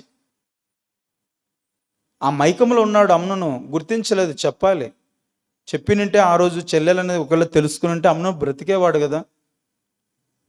కొద్ది సమయం పాపం చేసి జీవితాన్ని, ప్రాణాన్ని పోగొట్టుకున్నాడు, జీవితం వృధా అయిపోయింది. మనకు కూడా సలహాలు ఇస్తుంటారు ప్రియులారా, ఆ మాటలు మనం గుర్తించాలి. అందుకే ఎప్పుడు దేవునిలోనే ఉండాలి ప్రియులారా, దేవునిలోనే ఉండాలి, ఎప్పుడు దేవునిలోనే ఉండాలి. మరణం ఏ వైపు నుంచి వస్తుందో కదా, చచ్చిపోయే సమయానికి మనం దేవుని పనిలోనే ఉండే చచ్చిపోవాలి. అది ఆ గొప్ప ధన్యత. ఎలాగో చచ్చిపోతాము, అదేదో దేవుని పని నుండి చచ్చిపోదాం, ఇంకా సంతోషం. మనం అనుకుంటాం ప్రియులారా, ఈ భూమి మీద కష్టాలని. నిజంగా ఒకవేళ కష్టాలు అయితే కొంతకాలమే, 60-70 ఏళ్ళ వరకే. ఆత్మ చావదు, అగ్ని ఆరదు. ఎన్ని రోజులని అట్లా ఆ మంటలో ఆరిపోవు, ఈ ఆత్మ చచ్చిపోదు. ఎన్ని రోజులు, నెలలు, సంవత్సరాలు, ఎన్ని సంవత్సరాలు, అనంతం. మరి అది కష్టమా, ఈ భూమి మీద ఇది కష్టమా? కష్టాలు అది కష్టం. చాలామంది చచ్చిపోతే సమస్యలు తీరుతాయి అనుకుంటారు. చచ్చిపోతే సమస్యలు తీరవు. పోయి నరకంలో కాలాలి. అక్కడ ఏడుపు, పండ్లు కొరుకోవటాన్ని రాయించాడు దేవుడు. దానికంటే ఇదే మేలు మనం. కాబట్టి ఈ కష్టాలు, సమస్యలు, ఇబ్బందులు పడినప్పటికీ దేవునికి ఇచ్చే సమయాన్ని దేవునికి ఇవ్వాలి. ఖచ్చితంగా మందిరానికి రావాల్సిందే. ఆదివారం అంటే రావాల్సిందే, బైబిల్ తరగతి అంటే రావాల్సిందే. 2 గంటలు ఏమవుతుంది ప్రియులారా? మనం ఎప్పుడైతే ఇలాగ వస్తామో, ఇలాంటి మంచి మంచి విషయాలు 3 సందర్భాలను చూసాం. వాటి నుంచి మనం నేర్చుకున్నాం. మన సహవాసం ఎవరితో ఉండాలి? దేవుని పిల్లలతో ఉండాలి. సంఘంలో బాప్తిసం తీసుకున్న వారితో ఉండాలి మన సహవాసము. చర్చికి వచ్చి ఆగిపోయింటారు, చర్చికి రాకుండా, అలాంటి వాళ్ళతో కూడా సహవాసం చేయకూడదు. మన ఆత్మీయ జీవితానికి అదొక ప్రమాదమే. నీకంటే ఎక్కువ నేను భక్తి చేసిన, నాకు ఈ చిన్న పని నుండి నేను పోలేదు, ఈ మధ్య పోలేదు, 4 వారాలైంది, 5 వారాలైంది, ఎప్పుడో ఒకసారి పోతా. వాళ్ళు కూడా మనల్ని, మన భక్తి జీవితాన్ని తగ్గించే విధంగానే వాళ్ళ మాటలు అందిస్తారు. కాబట్టి క్రమంగా మందిరానికి వస్తుంటారు చూడు, వాళ్ళతో ఎక్కువ మన సహవాసం కలిగి ఉండాలి. నిన్న వారం నోట్స్ ఏం రాసుకున్నావు అక్క? ఏ పాట పాడావు? రేపు వారం నువ్వు ఏ పాట పాడతావు? ఇది నీ బైబిల్ నోట్స్ ఒకసారి చూద్దాం. వాళ్ళు క్రమంగా వస్తున్నారు కాబట్టి అన్నీ రాసుకుంటుంటారు, అన్ని విషయాలలో ముందుంటారు. అలాంటి వాళ్ళతో మన సహవాసం ఉండాలి. నువ్వు ఆ పాట పాడావా? అయితే నేను ఈ పాట పాడతా, ఈ వారం నేర్చుకుంటే ఈ పాట, అయితే మన ఇద్దరం పాడదామా అని. ఇది సహవాసం. ఇక్కడ మీకు ఒక డౌట్ రావచ్చు, సంఘంలో ఉన్న వాళ్ళతో సహవాసం చేస్తే బయట ఉన్న వ్యక్తులను ఎలాగ రక్షించాలి అని. ప్రియులారా, మనం అంత పెద్ద పరిశుద్ధులం కాదని చెప్పొచ్చు. ఎందుకంటే యేసు ప్రభు పాపులతోనే ఉన్నాడు, వాళ్ళతోనే తిన్నాడు, వాళ్ళతోనే తిరిగాడు, వాళ్ళతోనే పడుకున్నాడు. కానీ ఎక్కడ పాపం తనలోనికి రాలేదు. కానీ మనము కొంతకాలం వాళ్ళతో స్నేహం చేస్తామనుకో, ఓడలు బండ్లు అవుతాయి, బండ్లు ఓడలు అవుతాయి. కాబట్టి మనము వాళ్ళతో ఒకవేళ తిరిగినా, మాట్లాడినా, మన ఆత్మీయ జీవితం ఎక్కడే కానీ కొంచెం కూడా దెబ్బ తినకుండా చూసుకోవాలి, జాగ్రత్త పడాలి మనం. అలాగ ఉన్నప్పుడే మనం ఎదుటి వ్యక్తితో మన మాటలు కానీ, వాళ్ళతో ఏదైనా ఉండడం కానీ ఉండాలి, లేదా కొంచెం దూరంగానే ఉండాలి. మన ఆత్మీయ జీవితాన్ని మనం కాపాడుకున్నప్పుడే కదా ప్రియులారా పరలోకంలో మనకు స్థానం దొరికేది. మనం ఇంత బతికి పరలోకంగా వెళ్ళకపోతే వృధా ఈ జీవితం, ఈ ప్రయాస, ఈ కష్టం అంతా వృధా. ఇదల్లా 2 బెడ్రూమ్లు కట్టొచ్చు, హాల్ పెట్టచ్చు, 6,000, 7,000, 10,000 రూపాయలు ఇస్తే బాడీకి వస్తుంది. ఈ రూమ్కి ఏషబాయర్ బాడీకి ఇస్తే బాడీకి వస్తుంది నెల 10,000 రూపాయలు. ఒక పెద్ద ఫ్యామిలీ పట్టేంత ప్లేస్ ఉంది. దేనికోసం ఇచ్చాడు? దేవుని పిల్లలు కూర్చోవాలి ప్రశాంతంగాని, చక్కగా దేవుని పాఠాలు నేర్చుకోవాలి, దేవుని మాటలు నేర్చుకోవాలని ఇచ్చాడు. ఆయన కష్టార్జితంలో కట్టాడు. మనం వచ్చి నేర్చుకొని చేసి పరలోకం మనం పొందుకోలేకపోయినామనుకో, వృధా అయిపోయినట్టే కదా ప్రయాస. కాబట్టి పరలోకంలో స్థానం పొందుకోవాలి అనే తపన కలిగి ఉండాలి, దేవుని పని చేయాలనే తపన కలిగి ఉండాలి. వారం ప్రియులారా, ఆ ధరణమ్మ, మాణిక్యమ్మ తల్లిగారు, పిల్లలు వచ్చి, తమ్ముడు చిన్న, మందిరం అంతా శుభ్రపరుస్తున్నారు. ఎవరి కొరకు? మనందరి కొరకు. ఇక్కడ సరిగా లేదంటే మనం కూర్చోగలమా? మంచి బట్టలు వేసుకుని వచ్చి కూర్చోలేం. శుభ్రంగా ఉంటేనే కూర్చున్నాం. నీటి కసు అంతా తీసేసి మొత్తం తడిబట్టేసి తుడుస్తున్నారు మనందరి కొరకు. నిజంగా ఒకసారి వాళ్ళందరికీ చప్పట్లు ఒకటి ప్రియులరా. మనందరికీ పనులు ఉన్నాయి, మనం రాలేకపోతున్నాం. కానీ వాళ్ళకు లేవో పనులు, వాళ్ళకు ఉన్నాయి. కానీ దేవుని పని ముఖ్యమని తలంచారు. దేవుని పని ముందర వాళ్ళకున్న పనులు ఏవి పెద్దవి కాలేదని, చిన్న చిన్న పనులని వాళ్ళకి అర్థమైంది. మనకి మన పనులే ఎక్కువైపోయినాయి, దేవుని పని చిన్నది అనిపించింది. అందుకే ఆదివారం ఆరాధనకు రాలేకపోతున్నాము, బైబిల్ తరగతికి రాలేకపోతున్నాం.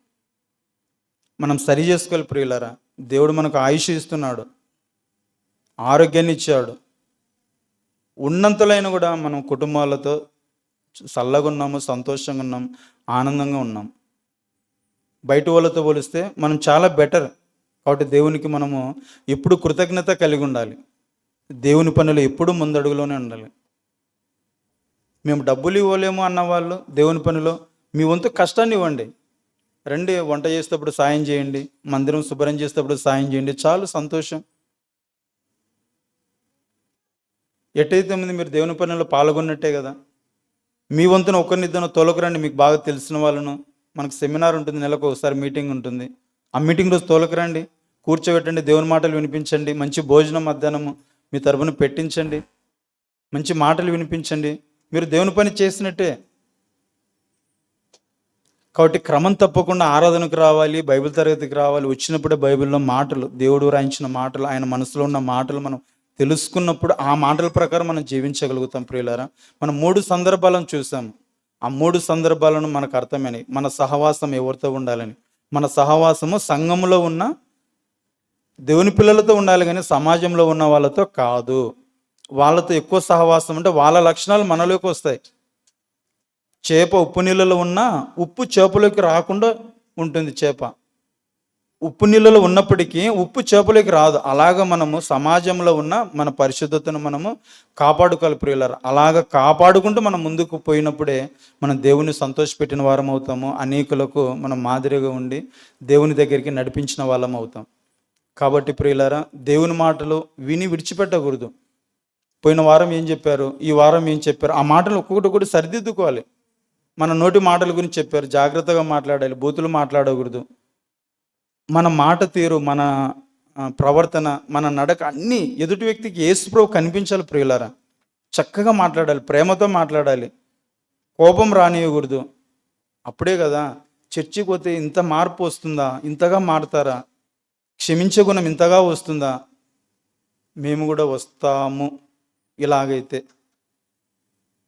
పంపిస్తాం. మా ఇంట్లో పిల్లలను బూతు మాటలు ఎక్కువ మాట్లాడుతున్నారు, అవి మర్చిపోవాలి, అలా మాట్లాడకూడదు అంటే మీతో పాటు పంపిస్తామని.